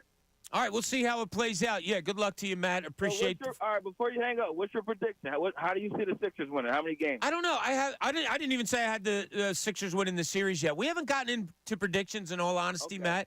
On Monday, or the last time Bill and I were together, it might have been last Friday, we gave our concern level to prospective opponents that that the Sixers may have. New York was at the top of my list. The Knicks were. Yeah, concerned me. There's no question. Matt, thanks for the call and thanks for listening. We really appreciate it. They're there. I'm not gonna. I couldn't be a Knicks fan and say, oh yeah, and Hartenstein trying to cover Embiid. I'm cool with that. That's stretching a little bit. Yeah, but then he says Embiid could have his 50. Nobody else is going to do anything. And that's where I severely disagree, because I don't see another game where Tyrese Maxey and Kelly Oubre combine for 30 points. Oubre only had 11 points last night. I don't think that's going to be something that you see in this series. The way Oubre had been playing before that game, I forget what his numbers were, but it was almost 20 points every game. Yeah, he had like 6 straight games of more than 15 points. You're right. So I expect him to do that, and I expect Maxey to have more than 19. I think that this was really the fact that the Sixers won this basketball game with all three of those guys, Embiid, Maxey, and Oubre, playing the way they played, to me, is impressive. It just goes to show the depth of this team. What we keep saying, they didn't have depth like this in a really long time. I'm concerned about the Knicks. I don't think it's going to be an easy series, but the Sixers should be favored, right? I mean, they are favored, I believe. I don't know. A 2 seed, 7 seed, although I think if you look at talent, you would lean towards Sixers. That I don't know. We're going to have to look that one up. They're favorites. Ray just gave us the numbers. Oh, they are favorites. Josh just gave you that. -122. Oh, -122. I didn't see it there. Interesting. Well, it all comes down to Joel Embiid. Many people saying David and Drexel. I'm in on that. David, you're on 97.5 The y'all Fanatic. touched on a few of the subjects. See, here's what people didn't understand. When Embiid got hurt, this team was playing. Everybody was talking about, oh, the Sixers ain't nothing. Look at them. They was gelling, getting their game together. And if you look at Oubre's numbers, you know, him and Tobias Harris, everybody keeps talking about but his numbers is as good as Oubre's is going to be at Oubre best. You know, so they're going to kill this team. Watch them beat New York. New York can win 1 game, 2 at best. Oh, I like the confidence there, David. Well, here's why. Embiid this season is not the same Embiid that played the last 5 seasons. You know, because that last shot when he passed to this season before last, he was shooting that. And he would have shot 33 instead of the amount of shots he took. And instead of getting 15 rebounds, he'd have got 7. Because I used to get so mad. I'm you're the biggest, strongest man out there. Why are you only getting 7 rebounds? Good positive way of looking at it. His game has totally changed. And Maxey, for the first time in his little short career, he never had to be the man. Hard and holding the ball for 90 seconds. Appreciate it. They are going to need Tyrese Maxey. I have confidence that his scoring will come about. He's getting his legs under him, knowing that he's the second guy here. But we have some more texts on Joel Embiid, right? Yeah, we do have a couple texts on Joel Embiid and kind of go into, I don't want to say different ends of the spectrum. I think both. A lot of people feeling good about Embiid today. We got App from New Jersey that was upset that we brought up the moping. Stop with the moping body language crap, all caps. He's playing again through injury and fatigue again. Who gives a crap, especially when the teammates know what's going on? Yeah, okay. You can't help how you feel. And if it bothers you, it bothers you. I've witnessed it up close for 10 years now. I've seen it. And it goes back to what I told you guys the other day. I got it from a friend of mine, Anthony, at halftime when Embiid got hurt the other night or tweaked his knee. And he said, oh, my God, I can't breathe. I can't breathe. I said, look, he's a drama. He likes drama. He'll be back. He's okay. Don't worry about it. I'm not saying, oh, look, I was right. I'm just kind of used to it now. The fact that I bring up that if you're at a foul line and you can your ass is touching the ground and get back up, but you're hindering at your knee, that's not a voluntary move that you make if you're hurting all that bad. But go ahead. What's the other one? And then Embiid's performance reminds me of Tatum's last season against the Sixers. He was having a horrible game, but when you needed him most, he came through for the win. That's what stars do, right, Bill? Yeah, it's a great point about the Tatum game last year. I forget what his stats were, but he was terrible. He was like shooting. 2 for 15 and then went off in the fourth quarter. Yeah, that was an amazing And game. went off. That's right. And real quick, before we go to break, though, the texter who said about the moping, that does bother me. It's okay. It really does bother me because I do think as a leader on the team, it's the same thing. Hey, when we were critical of Jalen Hurts, we didn't like Jalen Hurts' personality on the sidelines. When things aren't going well, your leader needs to be the guy. I don't like my best player, the best player in the NBA when he's healthy, moping around the court upset. I don't like to see it. Hand up. I brought that one up. That was me that brought it up. I only brought it up because I felt like it was the true dichotomy of the Joel Embiid conversation. Like, I felt like the first half and change, you saw the Joel Embiid that so many people will point to and say, well, that's why he's not winning anything. And in the fourth quarter, you saw the Joel Embiid that's why he's the reason you win games. I mean, you saw, and I think that pass was damn. I think him knocking down that 3 in transition was open out there. The way he pumped his fist after he knocked down that 3, I thought that was like a kind of a fist pump of relief of like something went my way. All right, let's go finish the job here. To me, that's what, like, if I had to put myself in Embiid's mind, that's where I felt like the half-hearted celebrations, I think it was more the relief of, all right, things are going my way. I feel like I'm into this game. I feel like I'm going to make a difference to go win this game for the team. That's where I saw, I think the mentality there kind of shifted for him, and he was able to finish that game out in a big way. You had me at dichotomy. That's all I can say. Great word, Ray. That's all I can say. All right, we get back. Studying Tom for my McGinnis, SATs. And Tom McGinnis is going to join us at noon to talk all what he saw last night, but also a little look ahead at the New York Knicks. This is Middays. Bill Colarulo joining us today. Bob Cooney, 97.5 The Fanatic. Fanatic Sports Update. A tale of two halves. A dichotomy, some might say. I'm Ray Dunn. This update is brought to you by AAA. Even the most skilled drivers experience mishaps on the road. That's why you should join AAA and get the peace of mind that comes from having expert roadside assistance. That's just a tap away. The 76ers survived the play-in scare. They win 105-104 over the Miami Heat last night, and It was an ugly, ugly first half of basketball for the 76ers. They trailed by a dozen at the break. They had 11 turnovers at the break.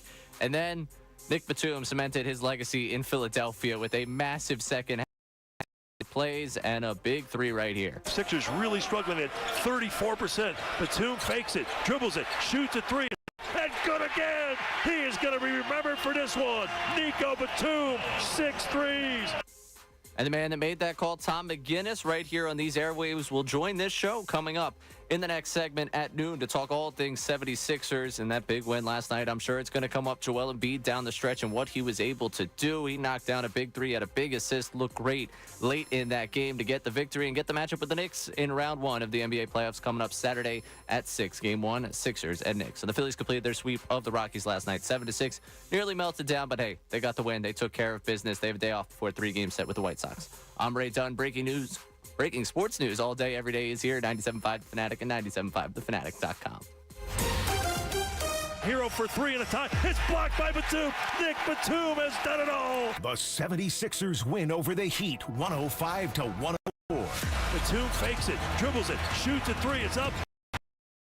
He is going to be remembered for this one. Nico Batum, 6 threes. Sixers by 4. Now it's on to New York to play the New York Knicks in the first round. Pregame starts at 3 Saturday afternoon with tip at 6. The Sixers are here on 97.5 The Fanatic. Hey, it's John Kincade. You know, if you like going to the casino, you'll love the BetParx online casino and sportsbook app. It's the only one I recommend to you. I love it. It brings the casino right to your home with the BetParx app. How about a little blackjack, roulette, or Texas Hold'em? Maybe right there in a doctor's office with a live dealer right on your phone. The BetParx online casino app is so safe. It's easy to use. It's simple. There are also daily promotions with live dealers, hundreds of exciting online slots like the new Rocky online slots game, plus lots of table games. Those are the ones I tend to enjoy the most. And new users get up to $1,000 in casino bonus back if you're down in the first 24 hours. You'll love the BetParx app, whether you're there to bet on sports or whether you're there to enjoy the fine casino games. New users only. Casino bonus must be wagered. Terms and conditions apply. See the website at betparx.com for details. You got to be 21 and in Pennsylvania, Jersey, Ohio, or Maryland. You'll love to play and you play to win. So if you bet BetParx. Gambling problem? Call 1-800-GAMBLER. Hello. May I talk to my lawyer? Unfortunately, he's out on the golf court. I mean, in court. Can I take a message? Another message. Is he using these as scorecards? Just call Rand and Mike Spear already. Rand and Mike will treat you like family. Not to mention they've won over $750 million for their clients. Hello? Should I be writing this down? Nope. We're done here. Here, now dial 1-800-90-LEGAL or start your injury claim online by visiting randspear.com. Without the ones like you, who work tirelessly to keep things running, everything would suddenly stop. Hospitals, factories, schools, and power plants, they all depend on you. No matter the weather, emergency, or time of day, you're the ones who get it done. At Grainger, we're here for you with professional-grade industrial supplies. Count on real-time product availability and fast delivery. Call, click Grainger.com, or just stop by. Grainger, for the ones who get it done. All HVAC systems are not created equal. Whether you need to add air conditioning or replace your existing system, there isn't a one-size-fits-all solution. The size and age of your home, whether or not it has ductwork, load calculations, all of these factors need to be considered. At Unique Indoor Comfort, an Ace Hardware company, our trained technicians will assess everything to create a custom solution that fits your home and budget. Schedule your free consultation today at uniqueheatingandcooling.com. What's that sound? That's the sound of Downy Unstoppable scent beads going into your washing machine and giving your clothes freshness that lasts all day long. There it is again. It's like music to your ear. Or more like music to your nose. That freshness is irresistible. Let's get a Downy Unstoppables bottle shake. And now a sniff solo. Nice. Get 6 times longer lasting freshness plus odor protection with Downy Unstoppables in wash scent beads. Kincade and Salciunas. Hey guys, Andrew Salciunas with my man John Kincade. Join us tomorrow at 6 o'clock on a Fanatic Friday, basically a preview for Sixers-Knicks. We hear so much about the coaching edge that we now have with Nick Nurse. Tom Thibodeau, that's a big challenge in and of itself. How will Tyrese Maxey and Joel Embiid be able to handle against a Tibbs defense? Also, Johnny, will be less than a week now to the NFL Draft. It's Kincade and Salciunas, 97.5 The Fanatic. Philadelphia's new morning sports show. Weekday mornings, 6 to 10, 97.5 The Fanatic.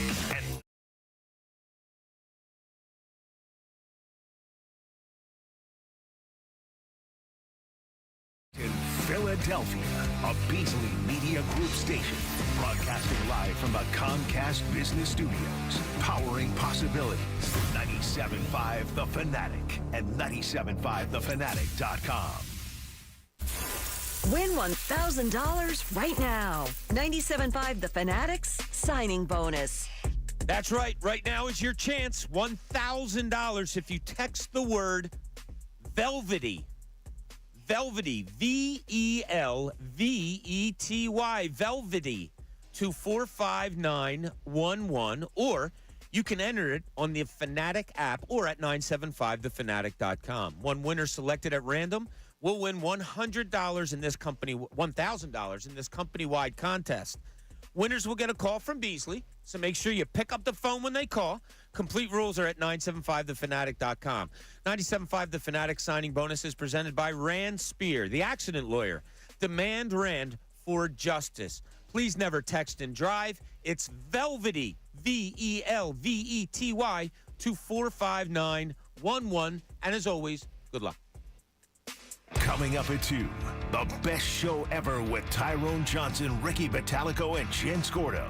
Right now, it's Bob Cooney, 97.5 The Fanatic and 97.5thefanatic.com. 16 on the shot clock, 28 to go in the game. Hero for three and a tie. It's blocked by Batum. Maxey knocks the ball, and he's fouled. Nick Batum has done it all. He blocked him. What a play. He's made 6 threes, 7 field goals, and the defense right there. Tyler Hero rejected on the perimeter. There it is, the sweet call from Tom McGinnis last night as Nick Batum has himself a game. And now joining us on the Comcast Business Hotline is Tom McGinnis. Tom, so great to have you today. How you doing? Thank you, Bob. Doing well. Appreciate you having me. Absolutely. We appreciate you joining us. So, Tom, you know what the talk around the city is. You probably heard it last night before you even got home to your beautiful South Jersey home, that do you come away discouraged at what the game was? And I'm not talking about you personally, but just your overall view. But, you know, people are talking about discouraged. Oh, they should have won by more. They didn't play all that well. Or encouraged in that, in my view, you're playing a really tough Miami Heat team that is coached really well for one game. Oh, well, no, I was on a high. Frankly, I wasn't listening to that because I know what I saw. And, look, to me, if you're going to take that tack, it would be along the lines of Sixers got that out of the system. Washed that right away. Obviously played a little tentative, poor decision-making, high turnover first half, had an early lead, up 8, down 12, trailed by 14. Out of here, right? As Harry Callis used to say, onward, Christian soldiers. Like, this is okay. Like, Miami's tough. Everybody, not just the Sixers, Orlando, other teams. Oh, man, we don't want to face that Miami zone. They muck it up. They make it difficult, and they did. And, you know, it was a poor first half for the Sixers. But, again, that's okay. They're moving on. And now it's a whole new life. Every playoff series takes on a life of its own. And it's going to be a battle royale with the longtime rivals, the New York Knicks, come Saturday at MSG. And the Sixers win last night in big part to Nico Batum. We're referring to it as the Nico Batum game. How impressed were you with him last night? Well, obviously, incredibly impressed. I mean, and two, like, remember, he came in the Harden trade. You know, Daryl Morey's added some really good pieces. You consider Buddy Hield had an impact. Payne had an impact. Kyle made a big play in the game.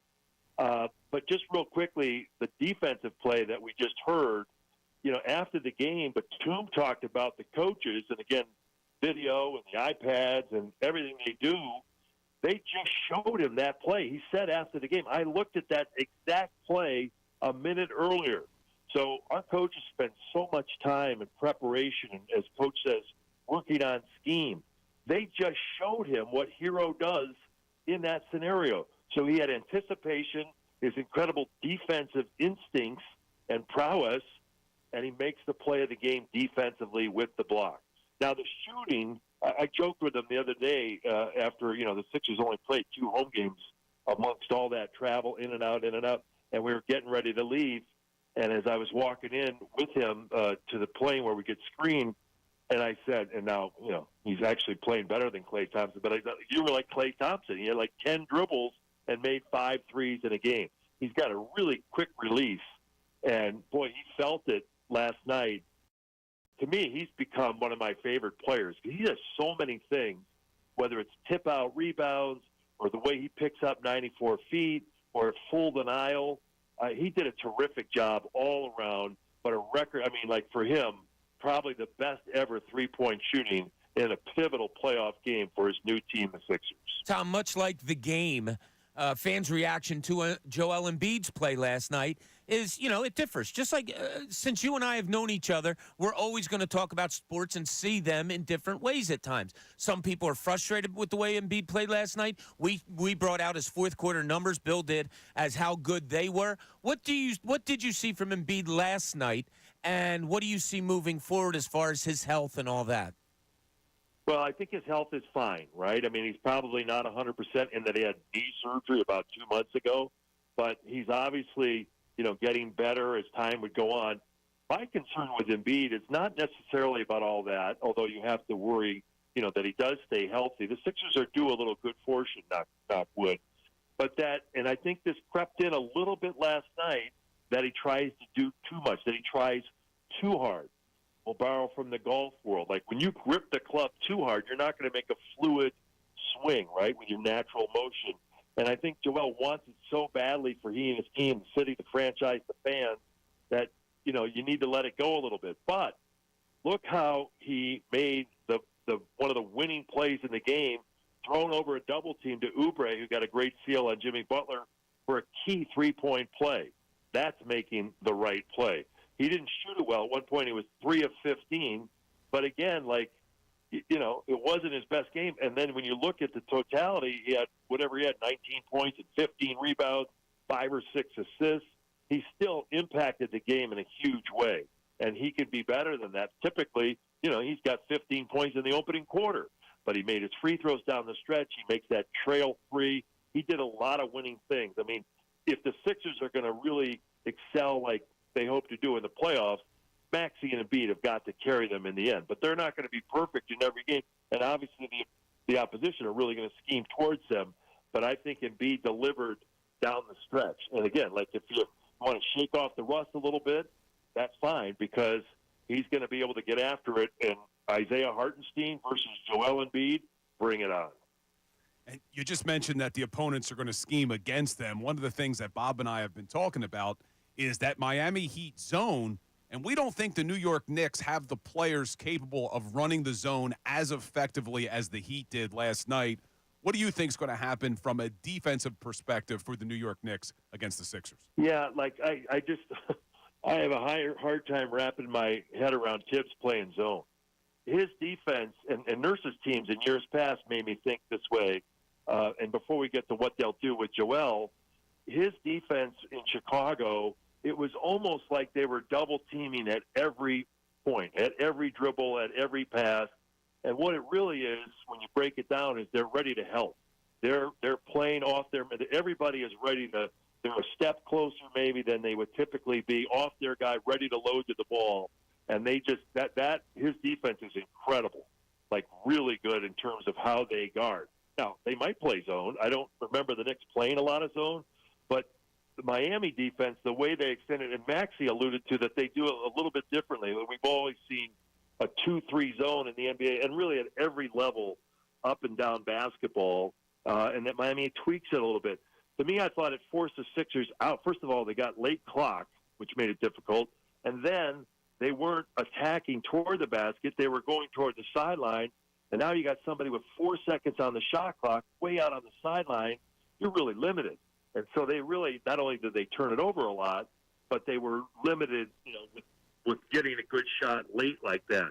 I don't know if New York can implement that because the Heat certainly with some size and length, and Martin and Highsmith, they had some active players in that zone defense with Bam patrolling the middle in the back, and then the sneakiness and the craftiness of Butler and how he got those, one-on-none fast break.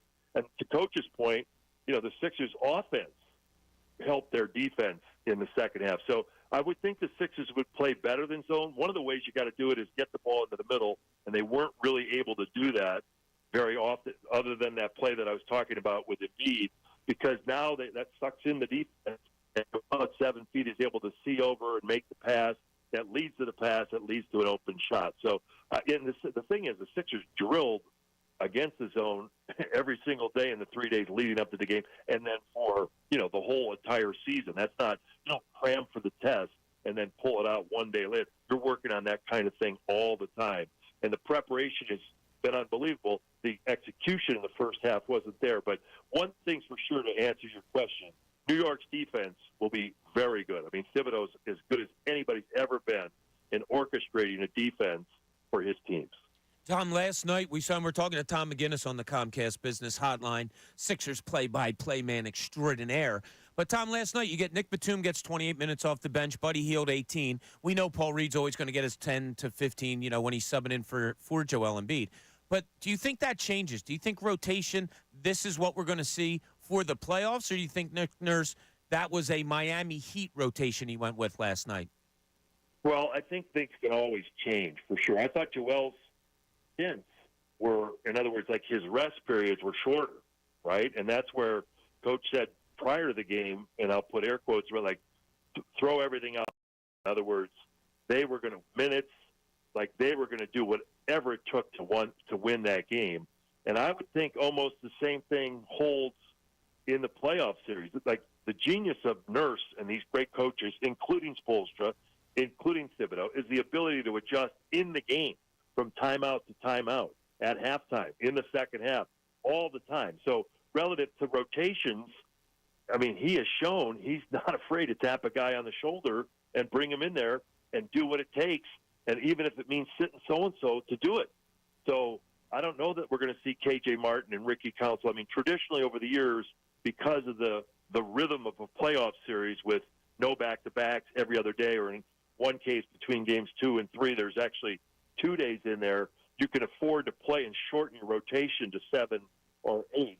But Coach Nurse has shown, look, if it takes bringing Batum in to throw the ball in, he'll do it. If it takes so-and-so to go in there and take a couple fouls, he'll do it. Or implement a special defense, he'll do it. So, I mean, we've watched Nurse from afar and do an excellent job with the Raptors against the Sixers, and now we've seen him for an entire year, and to me, he's one of the best coaches I've ever been around. Tom, can't tell you how much we appreciate your time today with us. You know that we're going to be hitting you up all throughout the playoffs, and thanks for the marvelous job that you do for those of us who have to be in a car every once in a while a Sixers game is going on. How do we go the whole time without talking about bricking for chicken, for Pete's sake? It's how we led the show, buddy. It was the turning point. Thanks, Tom. Appreciate you. All right, Take care. The great Tom McGinnis on the line with us there. I love, Bill, I haven't told you this an awful lot in our short time together. I love the different ways people see games. And I describe it as such. I guess when I was playing, I'll keep it to basketball because that's what I play. So when I was a player, I'm thinking I watched the game a certain way. When I became a spectator, I think I watched it a different way. When I was a coach, certainly watched it a different way. When my kids were playing, I'm certainly watched it a different way. All the different ways. One of the questions I want to ask Tom was, if you're not calling a Sixers game, how do you watch it? Is he announcing it in his head? Like, whatever. But anyway, some of the things that Tom said, what do you think, Bill? Anything that stood out to you? Well, it was interesting when he was talking about the Knicks matchup and that he doesn't really see Thibodeau running a lot of zone defense, but we know they're going to play good defense. That's one of the calling cards of a Thibodeau team. But it's that zone that's given the Sixers so much trouble. So if they truly can't run it the way the Heat can, which you and I said earlier in the show, I see this Sixers big three putting up a lot of points, and I think that they will be able to do enough. They're not going to be able to stop Joel. And my favorite thing that Tom said, though, was Joel's healthy. maybe he's not the same he was early, but he's healthy, because that's the most important thing. You and I questioned, did he really tweak his knee the other night? Is it worse than we thought? Because that's what Legs said earlier. We played that clip saying, "Oh, if I'm the Knicks, I'm licking my chops right now." Well, if Joel is healthy, the Knicks aren't licking their chops. What we didn't talk about, Paul Reed may have put his foot in his mouth. We'll get to that in a little bit. Yeah, we will get to that in a little bit. Something you don't like to see. Ray, I'm going to throw a number out to you and Bill. And we know the smartness of Bill, having been a lawyer, top of his class at every grade that he graduated from, which we are awfully proud of here at the Fanatic. If I give you the number 91 for a test, you just missed an A, right? Most gradings go 92 to 100. It's an A, 91, B+. Maybe it's an A. Maybe it goes 90 to 100. But the number 91 in this instance that I give you right now is not a good number. I want to see if you two can guess what that number might mean. 91. And it might scare you a little bit. I almost should make this if we had something to give away, but we're not real good at contests anyway. But I don't think we do have anything. But the number 91. We'll sit on it. I'll let you guys sit on it. When you're ready to give an answer, we'll go with it. Or maybe there's someone out there, 610-632-0975. I'm just guessing here, but is that the average amount of points the Sixers have scored against the Knicks or something like that? That's a great guess. It's a really good guess. Now that he said it, it makes me mad that I didn't guess it. Think about that. 90. Is that the right answer? It is. Wow. 91. 4 games against the Knicks this year. Sixers won 1. They were 1-3. Okay? The one that they won was 97-93. They lost to the Knicks 128-92. They lost to the Knicks 110-96. They lost to the Knicks 106-79. Now, I didn't dive fully into those games. I think there was a back-to-back there, both up in New York that they split, I'm pretty sure. I didn't look into games where who played, who didn't play, as far as Joel Embiid specifically, but we'll look more into that. But 91 tells you a lot. I don't care if Joel Embiid's in your lineup or not. It makes a huge difference, yeah. But 91, that's not good. We can talk zone defense, all that, anything we want. Tom Thibodeau does have that team playing defense up there in New York.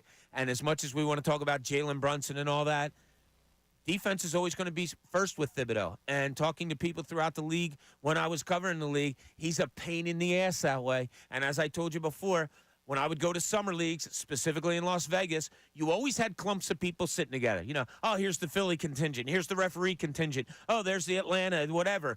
Tom Thibodeau was almost always by himself because he was so engrossed in whatever game was being played among guys that you're like, yeah, 1 out of 20 out there maybe has a chance of being in the NBA. But that's who Thibodeau is. He is nuts about basketball. 91 points. I was reading about him last night. Were you? And Thibodeau's never been married. Yeah, I did know that. Still single. I think he was engaged at some point in college or something and called it off. So he is completely committed to basketball. He is. Some say he should be with his commitment to basketball nonstop all the time. I heard like a Thanksgiving story that somebody wanted to invite him over or something like that. So I forget what the exact story. But it was like, no, I'm watching film. Like, what are you, crazy? Thanksgiving dinner? I don't do that. You know, just something nuts like that. You hear a bunch of stories throughout the league. But could you imagine if you weren't married, kids? I think I'd be a great NBA coach. If I didn't have anything else to do, I'd either be a great golfer, I'd be a great football coach. I'd have a lot of time on my hands. Right? Something.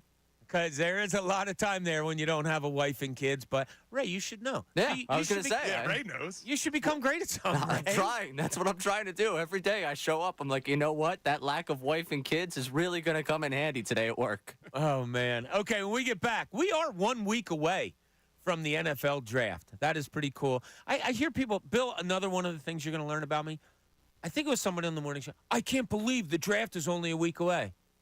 Well, why? We learned when it came out that it was going to be on April, whatever that date is. That date comes the day after, the day before it, and before 1 day before. Like, I am not this. I can't believe it's Christmas already. I can't believe it's almost summer. Why? Like, there's 60 seconds in a minute. There's 60 minutes in an hour. There's 24 hours in a day. It never changes.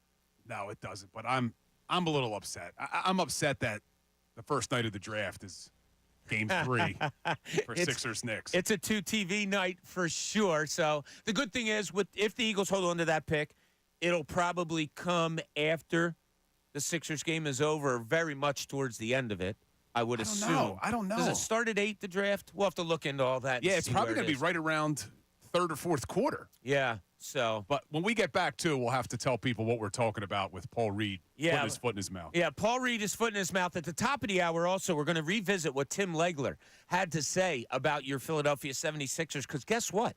You're not going to like it. Bill Cotlarulo is here with us all day today. Midday show, Bob Cooney, 97.5, The Fanatic. Fanatic Sports Update. 76ers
before we get into maybe not all the smartness that should have come. Oh, I said that on purpose. Somebody on Twitter got on me. Bob, love you. But can you please stop saying smartness and instead say intelligence?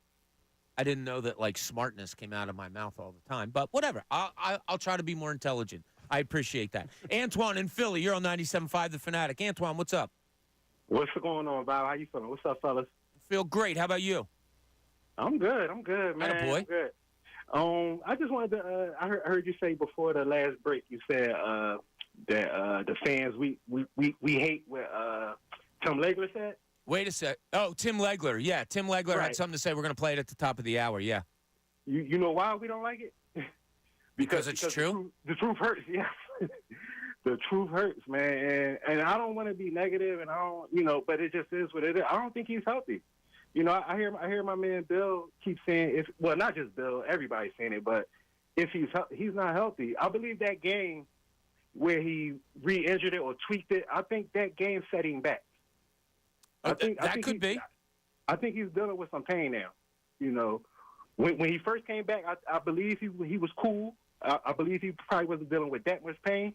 But that game where he tweaked it a little bit, I think that got the pain back going again. And you could just tell, man, I don't think he's going to survive the best bet for the Sixers to even accomplish anything this playoffs is if they get the Knicks out of there in 4 or 5 games. You don't want to go in a long drag-out series with the Knicks 7 games and then wind up potentially playing the Pacers where they run and gun, And so I just think they got to take care of the Knicks quick. They got to get them out of there fast. All right, Antoine. 6-7. That's fair. That's fair enough. And thanks so much for the call. Really appreciate it. Tom McGinnis said, he goes, well, I think he's healthy for a guy who just had surgery 2 months ago. I mean, there's a little caveat in there. No, and I understand what Antoine's saying, but at the same time, Joel played 38 minutes last night. There were 3 players on the Sixers who played more than 9 minutes in the fourth quarter. Tyrese Maxey, Nico Batum, and Joel Embiid. If he was not healthy, and now I guess we could define what healthy actually means, but if he was not healthy, he's not playing 38 minutes. He's not playing over 9 minutes in the fourth quarter and performing the way he performed in the fourth quarter. So I guess what we should be saying is he's healthy enough. Yeah, and there was telltale about maybe conditioning last night when I was sitting with Pat Egan. What are you dancing about? I know what you're about to get into, and I'm excited to hear it. I was going to have a point followed up. Okay. I was sitting with Pat Egan, and Nick Nurse took Joel Embiid out with about 3:36 to go in the first quarter. I guess you did know what I was talking about. Because that's exactly, I was sitting there, and I said, you know who's marking this down right now? And tomorrow we're going to talk about how healthy Embiid is? One Bob Cooney. So, normally he plays him the full 12 minutes of the first quarter. The rest comes at the beginning of the second. He took him out, and I said to Egan, look at that. This isn't normal. So he must have saw something there. Either Joel gave him a little nod, like, yeah, give me a breather, or he was just watching us play and said, nah, let me get him out. And if I'm not mistaken, Ray, he put him back in 1 minute later in that first quarter. Yeah. So, to me, it's not a hurt thing. Now, I don't know what his foul situation. Embiid did get 2 pretty early, but I don't think he had 2 at that point. No, I think he had just the one on Butler, and then he picked up on one on Butler. Okay. So that's a conditioning thing to me, I believe. Yeah, he took him out 9 minutes into the first. What was only out for a minute, and then he came back with the Embiid, Maxey, Hield, Oubre, Batum lineup, which I was excited to see, Embiid and Hield, but they didn't look great in the first half together. No, but I think Buddy Hield will find himself. I do, because, and this is just my stupid eyes the way I watch games, Buddy Hield doesn't quit out there. Like, he might shoot 0 for 6, 0 for 4 like he did in a game recently. I think that was against Miami the last time they played. But you don't notice it in the way he plays. He runs up and down the floor. He closes out on shooters. He runs to open spots on the floor. I love that about guys. And those are the kind of guys that, Bill, you know this about sports, any sport it is, when people don't give up on themselves, they're more likely to come back to playing as themselves quicker than others that get down and drip their head. Yeah, I think it was Ray that compared Embiid's performance to Jason Tatum. Was that you or a texter? That was a texter that compared that. So you're right. I mean, Tatum is as good as he is because you go back to last year's playoffs, horrible 3 quarters, doesn't give up on himself, and then performs in a big moment. But with that being said, that's even more reason why I don't like the moping from Joel Embiid. Because I don't like, if things aren't going your way, don't let it be visible to the opponent, to your teammates, to your coaches, to the fans. Stay up. Now, some people said he wasn't moping, he was exhausted. Could have been. You know, going over at the waist and holding on to your knees a lot of times, yeah, that is exhaustion. But we talk about intelligence, not smartness, intelligence on this show. Maybe somebody on the Sixers named Paul Reed, maybe he should have practiced this, and we're jokingly saying this, a little bit more, but he had some comments too. Where was this from, Ray? This was FanDuel TV. I think it's Run It Back. It's Shams, Chandler Parsons, Michelle Beadle, and I think Lou Will are the four on this show. Okay, love me some Lou Will, one of my favorite people. But what did Paul Reed have to say? I feel like we ain't ducking no smoke, but yeah, we wanted the next matchup. Of course, that's the easier team, I guess. But, you know, it's going to be fun. You know, we match up pretty well with them. They got a great guard. Oh, boy. Paul, come here, son. Let's talk. Please don't do anything to get the other team riled up. I'm not a big, here it is. Let's put it on the bulletin board type of guy, but you don't. No. Yeah, and if you didn't understand what he was saying there, he was asked about why it was important to win the game, and he said because they're not going to duck any smoke, ducking Right. Celtics. But yeah, they got the easier team, and then he realizes what he said and says, I guess. Right after. But, yeah, you just don't want to give them bulletin board material. Yeah, not so much. Especially coming from, I was just talking to Tyrone. He's here for Best Show Ever. We were just talking about it. And he's like, look, if that's coming from Embiid, I may like it. If it's coming from one of your big-time players, you kind of like it because it's saying, yeah, we said it. What are you going to do about it? But when you're talking about Paul Reed, who's getting like 6 minutes a game, what did he get? He actually got more. Campaign got 6 minutes. Paul Reed played what 10. last night? How much? I'm looking now. Yeah, I think he played 10 last night, Paul Reed. If I'm not, because there was 3 guys in double figure. 946, yeah. Okay, 946. yeah. I'm a roundup guy. So But yeah, we'll go up to the 10. But yeah, that's not. You don't want to give them any material. And look, it's already going to be a physical series. They're going to play tough defense. We don't need them up any more than they're already going to be. I like what Tom McGinnis said that, Hartenstein, that's supposed to scare Joel Embiid. No, I'll take my chances there. So Tom McGinnis, obviously, he's going to be confident about it, but pointing out that matchup in particular, yeah, I think that's where your biggest advantage is going to be for this next series coming up. All right, when we get back, we'll talk a little bit more about these 76ers. We also want to hear what you have to say, 610-632-0975. Also, at 1 o'clock, a local, I'm going to say used to be favorite, Tim Legler from ESPN. He decides to say a little something about the Sixers. He might have some beef with this station if he keeps it up. This is Midday Show's Bill Colarulo joining us all day today. Bob Cooney, 97.5 The Fanatic. We are talking sports with you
As it's 12:46 on this Thursday afternoon, Bill Colarulo is here with us all day long.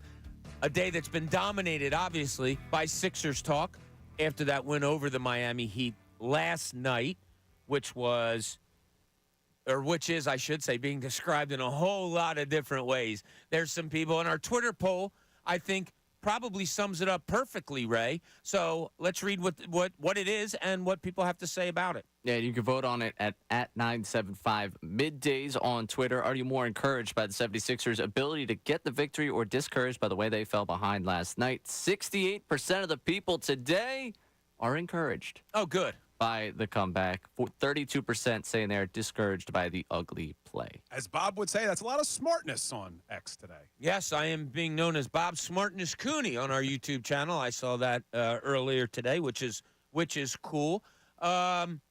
So I threw the number out at you, and Bill came up with it. 91. If you're taking a test, and I'm a parent, I'm signing it, and I'm putting a smiley face on there. Way to go, little Bobby, Tommy, Kyle, or Jenna. I'm so proud of you. That's awesome. However, this number does not sit well with me, Bill, at all, and that's 91. And that's the points per game in the 4 games the Sixers averaged against the New York Knicks. Cause for trepidation?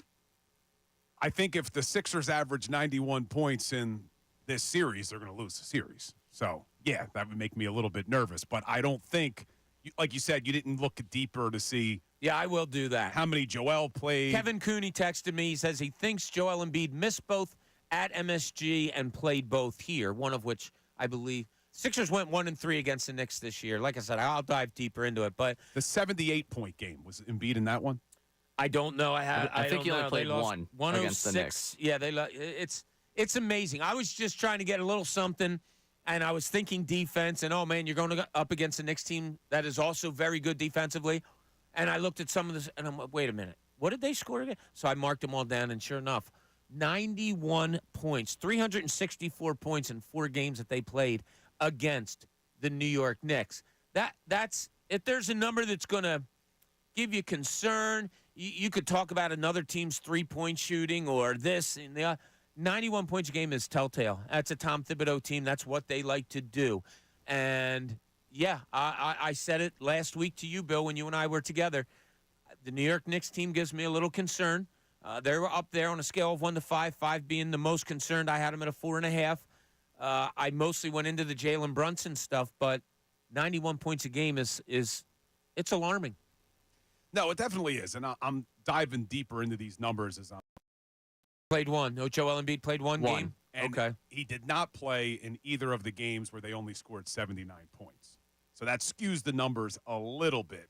He played in the game January 5th where the Knicks beat them 128-92. Is that right? That's one of the scores. So that's the only game he played against them. And looking at the starting lineups. 36-point loss. Yeah, well, looking at the starting lineups for those games, you had in that one, that's the, I guess, closest resembles what you're going to have in a starting lineup for the 76ers, where you go Embiid, Maxey, Harris, Batum, Oubre. Obviously, they didn't have Lowry at that point, so imagine you're switching out Batum for Lowry in that starting lineup. You go to the 79-point games. One of them was Harris, Bamba, Lowry, Payne, and Oubre. Harris, Bamba, Lowry, Payne, Oubre. Okay, you're missing Maxey and Embiid. Missing Maxey and Embiid. And the next one, I believe this is when Maxey came back off of the concussion. Could be. If I remember correctly here. Harris, Bamba, Lowry, Maxey, Oubre. Harris, Bamba. So those were the two 79-point games. And then the loss in February to them was Batum, Harris, Reed, Maxey, and Hield. So you have not been able to really play them with any consistency. You want to have any idea of what they're going to do? I think this lends to your conversation of Thibodeau does not have a lot of film on this iteration of the 76ers going against his Knicks team. No, nobody does. He does. No, nobody does. That's correct. And I asked Tom McGinnis this earlier, and Bill, I'll throw it to you now. Last night we saw Nick Batum come off the bench and get you like 26 minutes. You saw Buddy Hield give you about 18, and then the normal 10 from Paul Reed, and maybe that becomes 12, whatever. Do you think that's going to be a rotation thing against the Knicks? Do you think this is your set playoff rotation, or do you think there could be a large iteration of it that changes? I think it's going to change. I think it's going to depend maybe night to night. But you've said before on this show, keep it simple, stupid. And we've seen now what the lineup of Embiid, Maxey, Oubre, Lowry, and Batum, those 5 guys, when Harris was out of the lineup in the regular season for 2 games, they started with those 5 guys. I think it was a 17-2 start and then a 12-2 start. Last night, when things mattered the most, those were the 5 guys on the court.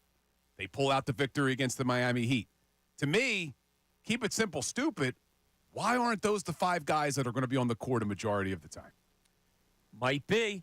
Might be moving forward, something that you seriously take a look at. As we talked about earlier, Kyle Lowry was the lowest minute guy in the starting lineup, and he was at 29. Harris, 33. Embiid, 38. Maxey, 44. Oubre, 37. So very much went starter heavy last night. Last night's a different game, man. Like, as I said earlier, if I had to pick one coach in the NBA that I think I had to win one game with, it probably would be Nick Spoelstra. So you had that last night. Called him Nick again. Oh, God, Eric Spoelstra. Why do I go Nick? I don't know. You want to say Nick Nurse. Your mind's telling you Nick Nurse. Could be. You could be onto something there. But Eric Spoelstra. Now, you put up something here. Tobias Harris had 25 points combined. Combined. In the 4 games against the Knicks this season, he had 25 points combined. All right, Coach over there. We're going to go to Coach Bill Colarulo. You have this in your hand. The team averages 91 points a game against the Knicks. Tobias Harris scored a combined 25 points in 4 games against the Knicks. Do you have guts enough, if you're Nick Nurse, to say, yeah, you know what, Nick, why don't you start these games? Because they're going to be low scoring, so we need to get out to a quick start. I'm going to start you, Tobias. Just give me 20 good minutes off the bench. I think he should. And look, I'm not hating on Tobias Harris here. No. I still think you need Tobias Harris if you want to make a run. You still need what he gives you. Last night, I know people booed when he missed some shots, but he still had 10 rebounds last night. We talked about it. But I'd have him coming off the bench. I would go with that 5. Now, we just get more update. Nico Batum was scoreless against the Knicks. But, look. Not scored a point against them this year. Did he play all 4 games? Yeah.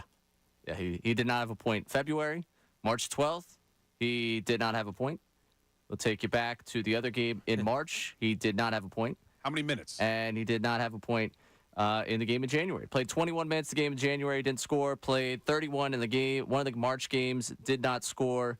He played 21 in one of the games in March and did not score. And then take you into February, where he played 18 and did not score. So now I'm going to... That's odd. Yeah, it is a little bit odd. Wild. But when I talk about having Nico Batum in that starting 5 over Tobias Harris, it's not just the scoring that I like about Batum. We've seen what he can do. Even last night, the inbound play, end of the game. They got to take a timeout. No timeouts left now. And the Heat playing really good defense on that inbound play. Did you see that pass? Yeah. How he just throws it to a spot? Yeah. I think anybody else potentially is getting the violation and turning over the ball. Yeah, he just, and Tom McGinnis explained it. He gets those batted balls, gets you second chances with doing that. He'll grab you big rebounds. He'll take a charge here and there. You know, he'll make the right pass. He does all those little things that, you're right, Bill. Points doesn't have to be the end-all, be-all when you're talking about Nick Batum. But that's shocking to me that he didn't score in 4 games against the Knicks. Yeah, little. Yeah, we're bringing up some bad mojo here. But we're going to dive deeper, obviously, into the Knicks tomorrow as the Sixers get ready for Game 1 up at Madison Square Garden, 6 o'clock on Saturday. You're going to have a pregame show here from 3 to 6. It'll be Tyrone Johnson, D. Lynam, and myself. We'll take you right up until 76ers Knicks basketball on Saturday. All right, coming up to begin the hour, a local sort of legend at a college where Fran Dunphy just said he's going to go back and coach next year, LaSalle University. Timmy Legler had some things to say about your 76ers.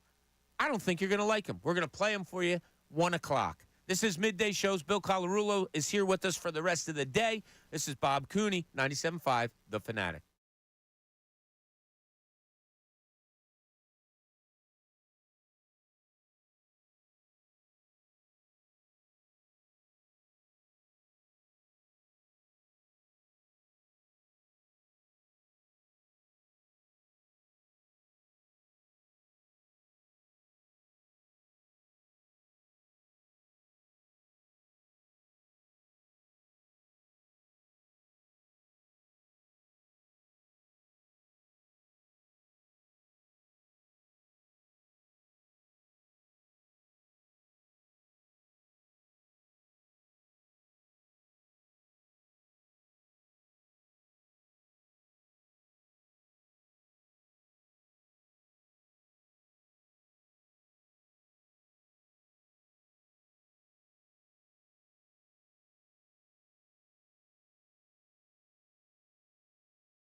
7.5 The Fanatic and 97.5thefanatic.com.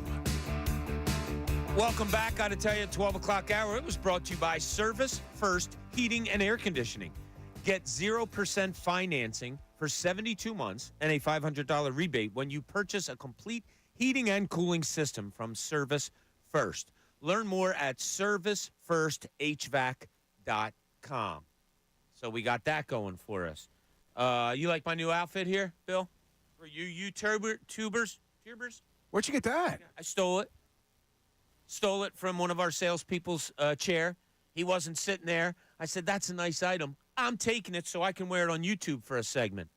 So, for those of you not on YouTube, you got a nice Beasley Media Group vest on. A vest. I'm not a vestman, to tell you the truth. I think I could learn to rock one. You can wear that when you golf. Oh, yeah, it's a very, very nice. Oh, I do have a golf vest, but I don't wear it that often. Because you know why? I got it at an outing, and it's really nice. But you know how outings, they give you, and sometimes it's like a double XL. Yeah. It doesn't fit me. I'll give it to Ray. He could probably wear it. But, yeah, I'm doing my Beasley best right here and wearing the vest. It feels good. I like it. And I'm sure Josie will be marching in pretty soon. Oh, that was from Joe? Yeah, I hope he doesn't have to go anywhere because I think his keys are in the pocket. So I might have to return it soon. But that may feel good, but what Legs had to say today didn't feel good. Does not feel good. Tim Legler, and what was the show, Ray, that you... Get Up. Get Up. On Get Up this morning, Tim Legler decides to come out and say, hey, Sixers fans, guess what? You got yourself a hard-earned win last night, but don't get too excited. Here's what he had to say. I'll sum up how nasty it was. I'm talking directly to the city officials in Philadelphia, maybe even the governor in the state of Pennsylvania right now. The statue of Nicholas Batum should be erected. That statue should be up by the time they play their first home game against the Knicks, okay, by game 3. Because, listen, here's why. Without Nicholas Batum last night, their season lasts 4 more games. 4 more games. At most. They might lose against the winner of the 9-10. If they win that game, they're getting swept by the Celtics the way Joel Embiid looks right now. So if I'm the Knicks, I'm watching that, I am licking my chops for all the reasons they both said. There's 3 things when you watch Embiid. It's not the shot making. He's always going to make shots. He could be out there in a full body cast. He's going to make shots because he's that skilled. 3 things I always look for when we're talking about Embiid and an injury. Is he changing ends of the floor? He was not changing ends of the floor. Is he sealing, like, with intent in the paint? Nope. He wasn't doing it at all. And then does he move laterally defensively, to Allen's point, when he's really good on top of his game, even the way he looked when he first came back from the injury during that 5 or 6 game stretch to close out the season, when he is tracking guards to the rim, when they've turned the corner on him and he's jumped out, when he is going, block to meet a guy as the last line of defense. When you see that explosiveness defensively, that's when you know Joel Embiid is right. It has nothing to do with shot making. He's always going to do that. It's the other things, and none of that was there. If I'm the Knicks and I'm watching that game, I am licking my chops right now because Joel Embiid is not right. All right, I got a few beefs with this here. First of all, he said if they lost that game last night, they'd only have 4 more to go because they'd get swept. Well, that's wrong. Mathematically wrong. If the Sixers lost last night, they'd have to play another playing game. And then if they got swept, that's 5 games. So Tim, your math's off right there.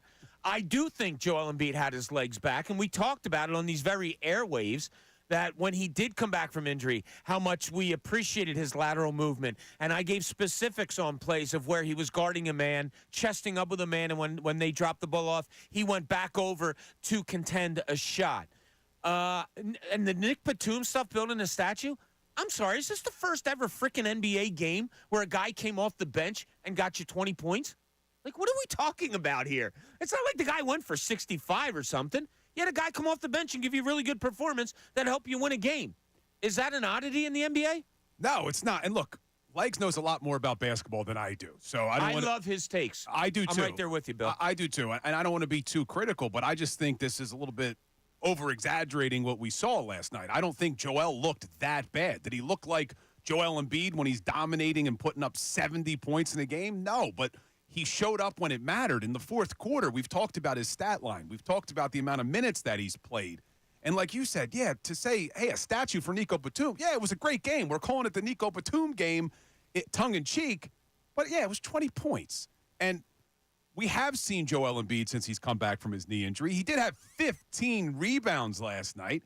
And I would think if the guy was injured and his knee was really bothering him, he wouldn't have been hitting the threes that he was hitting at the end of the game there. So I think Joel is just fine. And like I said, the caveat I gave it earlier is, okay, maybe he's not 100% healthy, but he's healthy enough, and that's what I'm sticking with. Yeah, I agree with you on that he is healthy enough. I think he was tired last night. I think that game when a team is playing a zone like that where they are crowding you all night long, where nothing, absolutely nothing came easy offensively for the Sixers last night, Bill. And as a player, like you're playing tight end or you're playing wherever you are playing football, somebody's keying on you, a boxing one in basketball, and you have to do more just to get the normalcy out of your game.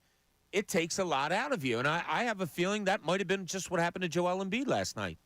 He looked tired. He definitely looked tired. We've talked about the quote-unquote moping and whether or not we like that or if it was just exhaustion. But you knew they were going to front him, but they did a lot of other things. You mentioned it earlier in the show, what they were doing to Joel, things that you never even get taught as a kid. Hey, don't ever do this. They were doing to Joel. Yeah, what you're taught as a guard is to dig down, okay? So that means, like, if Ray's out at the three-point line, Bill, you're in the lane, but if you're in the lane and I'm covering Ray, the ball gets stumped down to you, I'm digging down. I'm probably going down with my left hand, looking to dig at the ball. With my momentum, however, getting ready to go back to Ray to cover that three-point shot. That's not what you want to give up. What you were always told growing up was you never dig above you because that leaves everything open below you. That's where the basket is. That's an easy layup.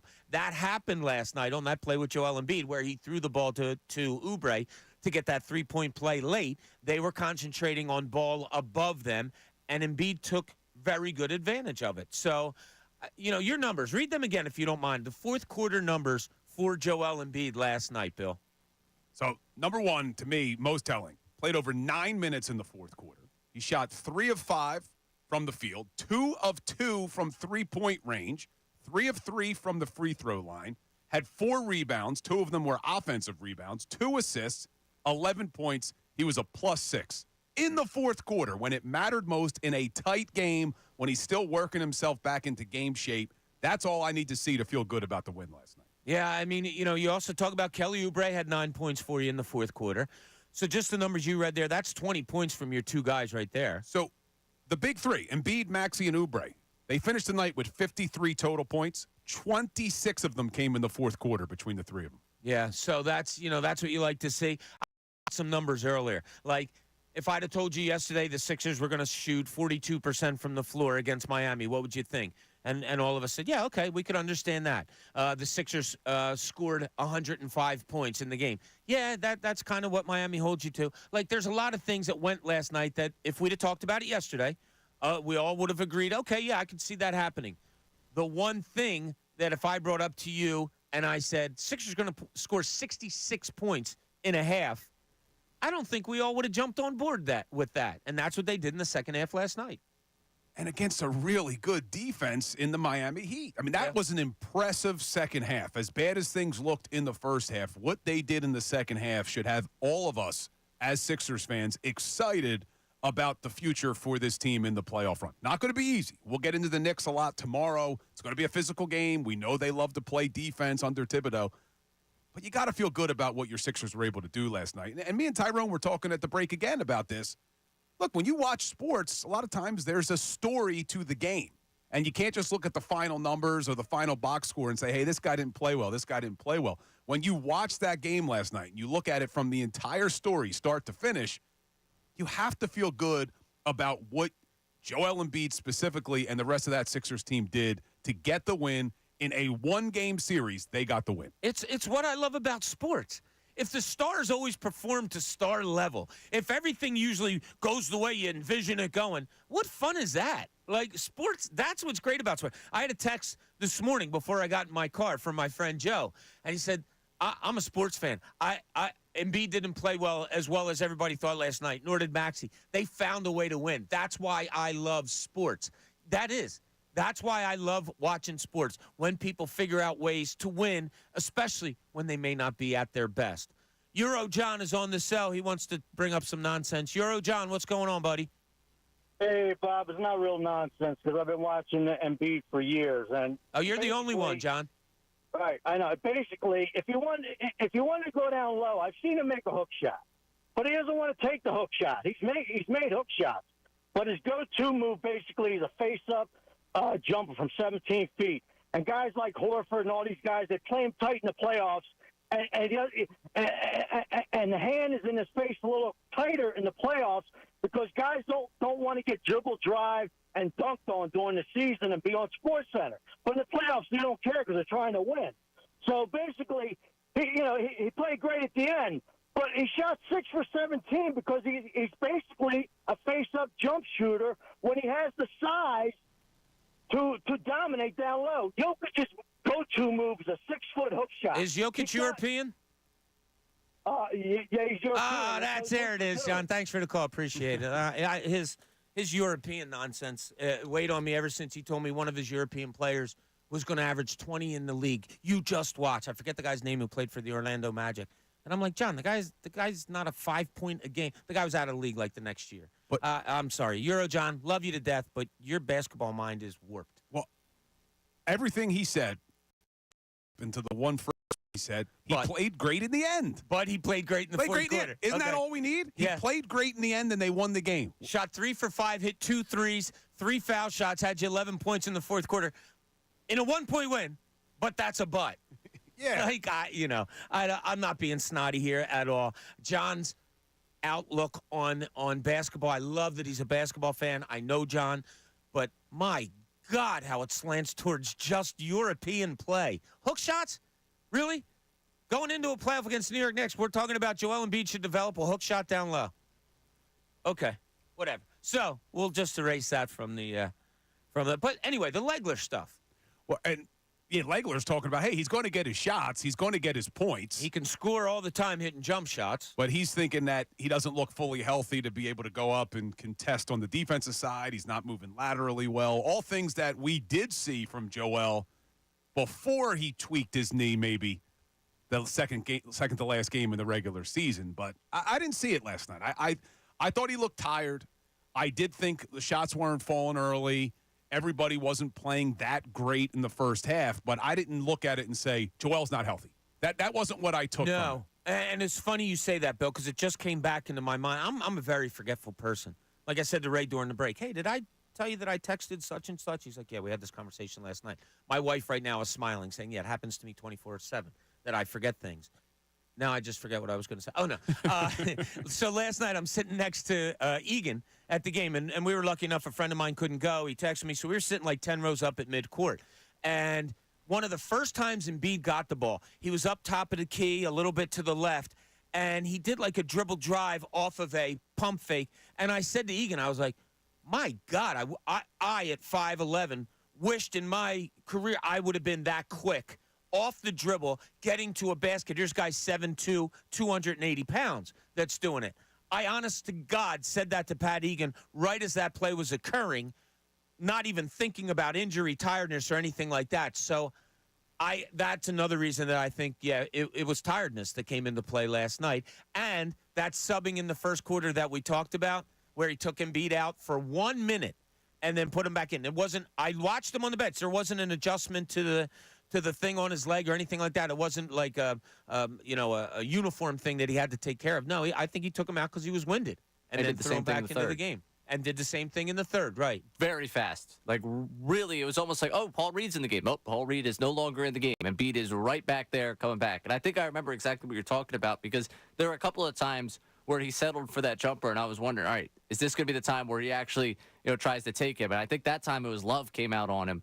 And if we're thinking about the same one, I think it was from the left elbow, took him to the right, and was able to get the bucket there. And I was like, all right, if that's there for him, that's a good sign for all of us that he's going to be able to, really be the offensive threat that we want. And it didn't come until the fourth quarter, but it came when he needed it in the fourth quarter. And it was, again, I think what Bill said about his legs being under him to knock down those threes was massive for you. And even if we're taking it the mind of, okay, he tweaked the knee, and maybe it wasn't fully right, it takes, we saw him work his way back to being Joel Embiid over that stretch of a couple games when he came back. Okay, last night you didn't get the full version of Embiid maybe that you wanted, but now they won the game. You're granted the extra time off before that game against Saturday against the Knicks. You have to feel like, okay, the rhythm is going to be there. The rhythm and the rest is going to be there to put him in a good place to succeed against the Knicks. Like, I don't understand the mindset of, oh, he couldn't do it. He didn't do it Wednesday night, except for the fourth quarter when he obviously did do it. Yeah. That means it's gone for the postseason. That first half, I saw enough. Well, the reigning MVP of the league has not done enough. I don't understand how you could get into that mindset of thinking, wow, one half of basketball when he hadn't played in 6 days, 4 or 5 days. And we obviously saw that he's 2 months removed from a knee. Oh, now it's not happening for him this postseason. I don't understand how you break down that mentality of like, well, that's it. Pack it in for the guy. He's not doing enough for you, except for where he did do enough for you in the fourth. It's post-traumatic stress, I think, for a lot of Sixers fans is what it is. Could be. We've seen it too many times in the playoffs, and we're scared. We're afraid, and we're nervous to jump all in. But that was a big win last night. I mean, it was against a good team, and everything you're saying about Joel, he also did it against maybe the toughest defense. I mean, the Knicks are going to have a tough defense as well. But when I say the toughest defense he may face, it's because the style of defense that the Miami, the one-game scenario. And the one-game scenario. You know, Eric Spoelstra, one game, okay. Let's all go in on just this game, and I think that's what he did. And we're live on YouTube as well, and one of our YouTube watchers makes a good point. Christopher Hoffman said, everyone's talking about bricking for chicken, but an important part of that game was that Oubre, Embiid, and Maxey made their free throws at the end, and I just looked. Fourth quarter, Kelly Oubre, 5 of 5 from the free throw line. Joel Embiid, 3 for 3. Tyrese Maxey, 4 for 4 for a perfect 100%. It's a good point. 12 of 12 from your big three in that fourth quarter from the free throw line. And it's a 1-point win, Bob. So those are big points right there. Yeah, that was huge. And yes, Ray, very good on you. Text line got it for you. Oh, Mario Hezonja was the player for the Orlando Magic that Euro John interrupted me on these very airwaves and said, you don't know what you're talking about. He's going to average at least, Mario Hezonja is going to average at least 20 points a game in this league at one point. The guy probably barely scored 20 points in the league, but I digress, and I don't want to digress. What I want to do is tell you about the Fanatic deal of the week. Big Kahuna's Water Park. You water parksman, Bill? I have not ventured to take the kids to the water park yet, but I may have to with this deal. Yeah, this is pretty cool. You can splash into fun with the Fanatic deal of the week. This week only, get 2 general admission tickets for Big Kahuna's Water Park in West Berlin, New Jersey for just $35. That's 2 tickets for the price of 1. That's right. Get this exclusive offer while supplies last at 975thefanatic.com. It's right there on Route 73. I've passed it many, many times. Is it on 73 or 70? 73. It is on 73. A friend of ours had daughters that worked there. Lots of fun. I know a bunch of my friends took their kids there at one point or another. So check it out, Big Kahuna's. And it's a buy one, get one offer, which means Bryce Harper may be there because when it's a BOGO, when it's a BOGO, 2 nights now, buy one, get one for Hatfield. I was going to call them dollar dogs, but they're BOGO nights. 8 at-bats, 5 hits, 4 runs, 9 RBIs, a double, and 4 home runs. So I think we need some more buy one, get one nights at Citizens Bank. Is there any other sport that elicits such strange numbers than baseball? No. And I love it. Like, I absolutely love it. I give out numbers today. When it comes to baseball, I'm more of a numbers guy than any other sport because there's more of them there. But I gave out this morning, Bill, and I'm glad you brought up numbers and the Phillies. Phillies just completed a 3-game sweep of the Colorado Rockies last night, a 7-6 win, up 7-1 early, had back-to-back home runs to lead off the game, Schwarber and Trey Turner. But the story of this series was your starters, because your Philadelphia Phillies starters, which were Christopher Sanchez last night, Ranger Suarez the other night, Aaron Nola to begin the series, those starters went 22 1/3 innings, 1 earned run, 16 hits, 27 strikeouts. Pretty impressive. Sanchez last night, 6 innings pitched, 10 strikeouts, no earned run on just 5 hits. If this pitching can just keep up, Bill, and the hitting gets to hitting time, this gets serious. Well, we were talking about this before the show when we went downstairs to grab a bagel and a coffee, saying, as frustrated as we've been at times with the bats, they're still sitting here at, 11-8? You project that over the course of 162 games, you're talking 94 wins. So as bad as things, quote unquote, as bad as things may be with the bats, they're winning games. The pitching looks good. Once they put it all together, Patience, young grasshopper. Isn't that what they say? Yes, I referred to someone as Grasshopper just a couple days ago. A friend of mine texted me and said, I'm nervous about Embiid. I said, Grasshopper. Now, all is okay. I got to maybe remind myself of patience because I think I've lost patience with Nick Castellanos. Oh, no. He does look a little lost up there. Lost? That's putting it nicely, Bob. I looked at the numbers for Castellanos. So far this season, he's 11 for 69. But if you go back to Game 2 of the NLCS and take those 6 postseason games where he was 0 for 23, he's 11 for his last 92. That's a batting average of 119, Bob. That's not getting it done. That wouldn't be getting it done for Johan Rojas, and Rojas is there simply to be a center fielder. Whoa. I knew it was coming. I knew it was coming. Not once, not twice, but 3 times last night. Let's not throw Johan Rojas' name in the same conversation as Nick Castellanos right now. One of them is doing their job. You're right. Rojas is batting 200 right now, and that was after a terrible start. But Castellanos is supposed to be one of your big bats on this team. He's batting 11 for 69, 159 on the year. Concerned what he's doing to someone on our text line because we have gotten. Oh no! It's one person, and I'm not going to call them out. Why? Except for if just they texted, they want to be called out. All right. Right? I guess the name's Whip from Westchester. Hey, I don't Whip. know. We say what? So we have gotten the same message about Nick Castellanos 4, 5, 6 times. That was before there was a previous version of the message that came in 3 times. It has been 9 consecutive messages that were one of 2 different forms of the message of who at this station is protecting Nick Castellanos. We need to talk about how terrible he is. Pretty much is the gist of the message. All caps, very upset. I think we need to do a little bit of a wellness check on Whip for what Castellanos is doing to him? that person. Yeah. He's not the only one. And I guess we can get into more about Castellanos after the break, Bob. Yeah, it's not good. I guess it'll turn around. But, yeah, we could do that. Take a look more at Nick Castellanos. Look at the whole lineup because I threw out a number this morning of someone that I found a little bit surprising when I saw it today. So we'll do that. We have all your Sixers talk, whatever you want to talk about, 610-632-0975. Bill Colarulo has been with us and will be with us all day. It's almost closing time. Closing time's at 2 o'clock. That's when the best show ever comes on with Tyrone, Ricky, and Jen. This is Middays, Bob Cooney, 97.5 The Fanatic. Fanatic Sports.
for lack of a better term, is stupidity.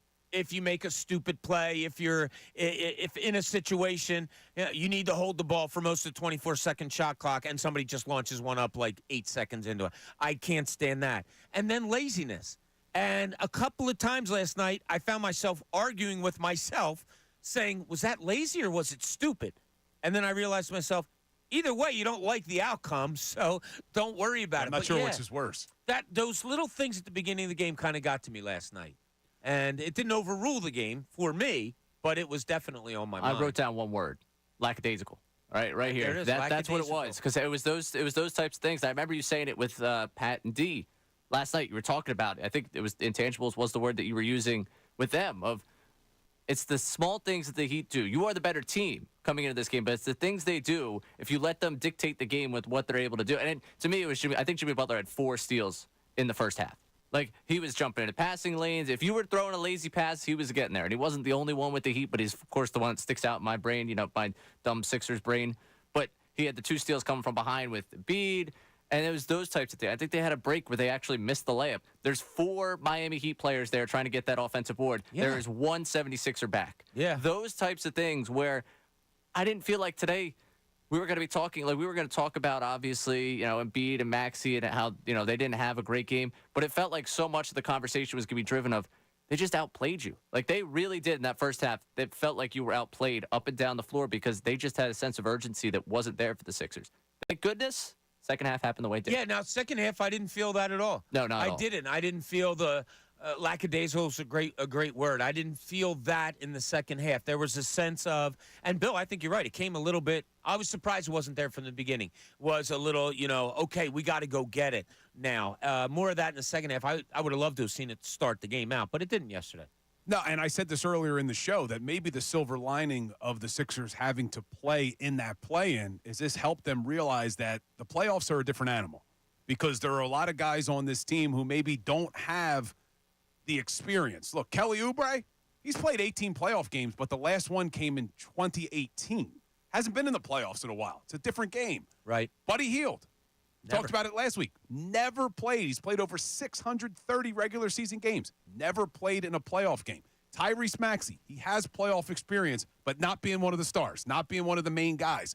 So did it take this game or maybe the first 24 minutes for them to realize we're in the playoffs, baby? You got to turn it up. Yeah, good point. Dom in Williamstown. Tasty Cake Dom checking in today. Dom, what's going on, buddy? Hey, Bob. Hey, Bill. Hey, Ray. How are you, buddy? Great show again, Bob. Thank you so much, Bob. I always like talking hoops with you guys. It's, it gives me great pleasure. Good. So some of the things that you guys just talked about, like they're not. I don't think, Bob. They're never going to turn the ball over like they did last. They usually take care of the ball, right? That was 12 in the first half. 12 in the first half, Dom, and they were outscored 17-2 points off turnovers. Yeah, I don't think that's going to happen. I don't think that's a concern. They couldn't throw a rock in the ocean from 3. Not like that. And I know what you're saying about Miami's great defense. I don't think they're going to shoot that bad from 3 again. I think they were both like a one-time thing. The thing that concerns me that you just said, Bob, you just said it, that thorn in their side throughout the season is second shots. I mean, they got big stops in the fourth quarter, Bob, and Miami converted by getting the second chip, by getting that offensive rebound. And that's hurt the Sixers all season. Yeah, that's I am stuff. concerned about that. You can't allow that, especially in the playoffs, Dom. You can't allow a team to get second shots, to create unnecessary turnovers like Miami did in that first half last night. What do you think was the biggest turnaround in the second half for the Sixers last night, Dom? I thought what I saw, Bob, and I'm glad you asked me that, is I thought Nick changed the pace of the game where they were getting shots up before Miami. They were getting their shot up 5 seconds into the shot clock before Miami could really sit in that zone. That's a great point. Dom, thanks so much for the call. I appreciate it. It's funny that Dom said that, and Dom and I have talked basketball for many years together, grew up playing against each other. But last night I was saying to Pat, when the Sixers were getting so baffled, Pat Egan was sitting next to me, so baffled by that zone, I said, man, why are they trying to break the zone once they get past half court? you really should start breaking the zone as you're bringing the ball up the floor. Have your spread there. Now, you only have 8 seconds in the NBA to get it there. But, like, they should have been to me, I would have gone 2-guard front, bringing the ball up the floor, reverse, look to have somebody in the middle, get the ball into the middle. Now you're talking, because Miami had 2 guys out front, now you're talking 3-on-3 with the Joel Embiid. I would have loved to have seen that. I just didn't see much of, like, anything going on. And then in the second half, 66 points. Like, Miami didn't fall off the face of the earth. Nick Nurse designed how to go against that zone, even though they had a hobbled Jimmy Butler. 66 points, and maybe even just as important, only 4 turnovers. Yeah, exactly, Bill. Great point. I don't know what was going on in that first half, but so many of those turnovers. Passes thrown right into Jimmy Butler's hands. Holding the ball loosely and getting it poked from behind. Those type of mistakes, as you can tell by the tone of my voice, they grate on me. I just don't like them. Jerome in Elkins Park, you're on 97.5 The Fanatic. What's up, Jerome? Afternoon, Bob, and the rest of you guys. How you doing, buddy? Oh, not bad. Pretty good. Good. Basically because the Sixers in this game, at least, didn't go from the second half into loopy land, you know? You know what I mean, is that the first half devastated them so mentally they couldn't get it together. Jerome, that's a great point. What I want, and, I mean, I'm comparable in age. I might even have a month or 2 on you, Bob, is the fact that I want this team to play as well as they can to their capabilities. One of the things that I really appreciate about Nick Nurse, it seems, from the outside, that he's able to communicate to play things or get a feel of how a game is going and what substitutions to use. I'm glad that they had this go-round with Miami. I'm glad that they have New York coming up. 2 rugged teams. And what I would like, and what most people I talk to when we talk about the Sixers, is that no matter what it falls, because, I mean, it's not a life and death thing of whether they go to a championship this year with me. But if they apply themselves, if the excuses are gone, which they are, Mr. 21, and Maxey can continue to show things, and I feel as though if we see that, then you can bring a number of people on board. I'm interested enough to watch, and I'll be getting back to you about this. And I enjoy your commentary. Thanks so much, Jerome. Really appreciate you checking in, talking some Sixers knowledge. You said we have a text about Joel Embiid on the text board, Ray? Yeah, we do. Ricky from Philly, he truly doesn't understand the Embiid hate. I mean, we got a prime example of what the team would be without him. He's arguably a top 3 player in this league, and honestly, one of the most skilled players to ever lace him up. It's ridiculous all these people are going to miss him when he's not playing anymore. Appreciate greatness while you have it, because we don't get many players like this here. I don't know that there's Embiid hate. I think there is a little bit, though. Yeah. I do. I think there are. I mean, there are a lot of fans who still believe that the Sixers should trade Embiid. And I think that would be crazy. You got one of the best players in the NBA who, before he got injured this year, was doing things we haven't seen since Wilt Chamberlain, and fans are still saying, trade him. Yeah. I hope that trade stuff. I thought maybe it went away when he won MVP, but I don't know. Like, look, I want the guy to finish his career out here. I want to see what Daryl Morey does with Joel Embiid and Tyrese Maxey. Those are going to be your mainstays for the next few years. I want to see what goes on beyond that. But what it is, Bob, is, and they said it on the morning show today. Andrew was talking about how in this city we love the backup quarterback. We love the backup goaltender. It's because it's easy to blame the quarterback. It's easy to blame the goalie. Sure. And I think with the Sixers, it's easy to blame your biggest star, Joel Embiid. And that's where I think some of the quote-unquote hate comes from, is they haven't got over the hump, so we blame Joel. Good point. You always want your best player to be even better. And sometimes, that leads to, well, what more do you want? Well, you always want more. And last night, people wanted more out of Joel Embiid. All right, we get back. We're going to close things up. It's almost 2 o'clock closing time for us as the best show ever gets ready to take over with Ricky, with Tyrone, with Jen. All of them are in the house. Ricky's name came to mind first because he keeps going past our window and making faces at me and doing chants and stuff like that. So I don't know what's going on with him today. But we get back. We will be closing it up. So glad you're with us. Bill Colarulo here all day long. This is Bob Cooney, middays, 97.5, The Fanatic. Yes.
Staying with us, whatever it may be, on this Thursday afternoon.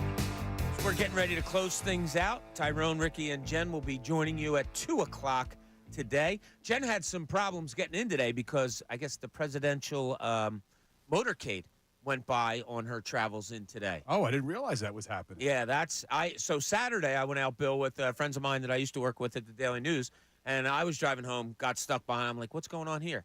The Trump motorcade went down. I guess it was 95 right before I was getting on there. They take a while. And my worst, motorcade, air quotes, story, I like to tell stories. I'm coming home from a West Coast trip covering the Sixers. Can't wait to get home. You know, you're 10 days away. You just want to get home. And we're coming into Philly from Denver, and the pilot comes on and says, got some bad things going on here in that vice president at the time, Biden's plane, is at Philly Airport, and we're not allowed to go a certain area close to the airport. So he said, we're going to circle around here for a while and wait for that to go. The problem is we don't have much gas. So if this is going to go on for a while, we're going to have to go land somewhere else and refuel before. We had to go to Baltimore. All I want to do is get home. You know that feeling wherever you are when you want to get home? Had to go to Baltimore, and for some reason we were on the ground in Baltimore for 2 hours. Most aggravating thing in the world. But guess what? Everybody gets through it, and that's all that matters. It's true. Everybody gets through it. And we didn't really talk much Phillies today, but something that we have to get through is this Nick Castellanos slump. I woke up this morning, and one of my buddies that I golf with sends me a text. Hey, you going to be on the air today? I said, yeah. He goes, good. I want to talk about how bad Nick Castellanos is. And I said, man, you are a baseball guy because we have the Sixers who just won the playoffs. We got the NFL draft a week away, and you want to talk about Castellanos. But it has been terrible. And my question, and maybe we'll talk more about this tomorrow, why hasn't Topper sat him down? He's played in every single game to start the season. The guy is clearly lost. You saw 2 games ago him swing at a pitch that the catcher barely could catch because it was so far outside. Sit the guy down for a game or two. I don't disagree with you. Look, I'm all about communication with players, right? Players are adults. You can't look at professional sports and be like, coach, player, what coach says, go. Now, I'm sorry, 33, 34-year-old guy, I'm not treating like a 16-year-old and saying, now, Billy, why aren't you, No, there's probably been conversation, I would assume, right? I would assume Rob Thompson's called him into the office or going over to his locker and say, how you feeling? Everything okay? I think you're going to pull through this. Do you need a day off or something like that? If Castellanos comes back to him and says, Topper, listen, man, I know I'm stinking the place up right now, but I got to keep swinging. I'm going to be lost if I'm sitting on the bench. I got to keep swinging. Do you think it's Rob Thompson's right as the manager to say, okay, dude, if that's what you want, that's what you got, because you are my starting right fielder? If it was a couple games, I'd say, okay, Nick, I trust you. When you're going on now, 19 games into the season, and then the 6 games that he ended the playoffs with last season, I think it's time to say, look, I don't care what you think you need. I'm telling you, you're sitting down today. It's that ugly right now. It is, and you had the numbers to prove it. The one number that I wanted to bring up that kind of surprised me when we were doing stuff preparing for the show today, back-to-back home runs last night by Kyle Schwarber and Trey Turner. Trey Turner had a couple of hits last night. He's hitting .329 this year. I know. I was looking at these numbers, too. 873 OPS. So we'll take it, man. Yeah, absolutely. I'll take that from Trey. And it's funny, when he's not swinging the bat, it's all the talk, right?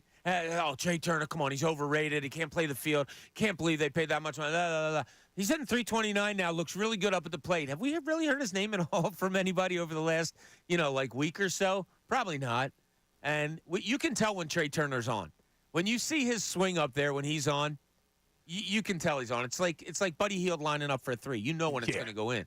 And, look, we always debate should Schwarber lead off or not, but the way the game started last night, bottom of the first, Schwarber goes yard and then Turner right behind him. That's why you got those guys there. Exactly. So hopefully he turns it around. But, last night you just appreciate the MVP, the All-Star, the Cy Young performance that you're getting this year out of Junior Marte, because it's the likes of which we've probably never seen, that we will never see again.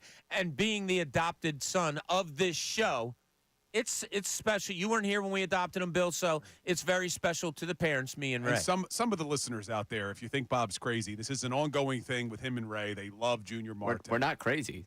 We just We're realists. You're realists. We spoke the good news to you before, and now you're seeing it again. Spoke the good news. Major League Baseball, I need you to give Whit Merrifield that error because he clearly dropped the ball sliding in left field because that right now is the only earned run on Marte for the season. Yeah, but Ricky's talked about that before. Major League Baseball wants hits, not errors. Yeah, they do. All right, we got to get out of here. Best show ever is coming up next. Bill, thanks so much. You'll be with us tomorrow also? I'll be here tomorrow, but tonight, 6 p.m., right after the best show ever, me and Andrew DeCecco from Inside the Birds will be doing another Birds Insider countdown to the NFL Draft, so don't miss that. All right, there you have it. Hope everybody has a great Thursday. We got to get out of here. We'll talk to you tomorrow.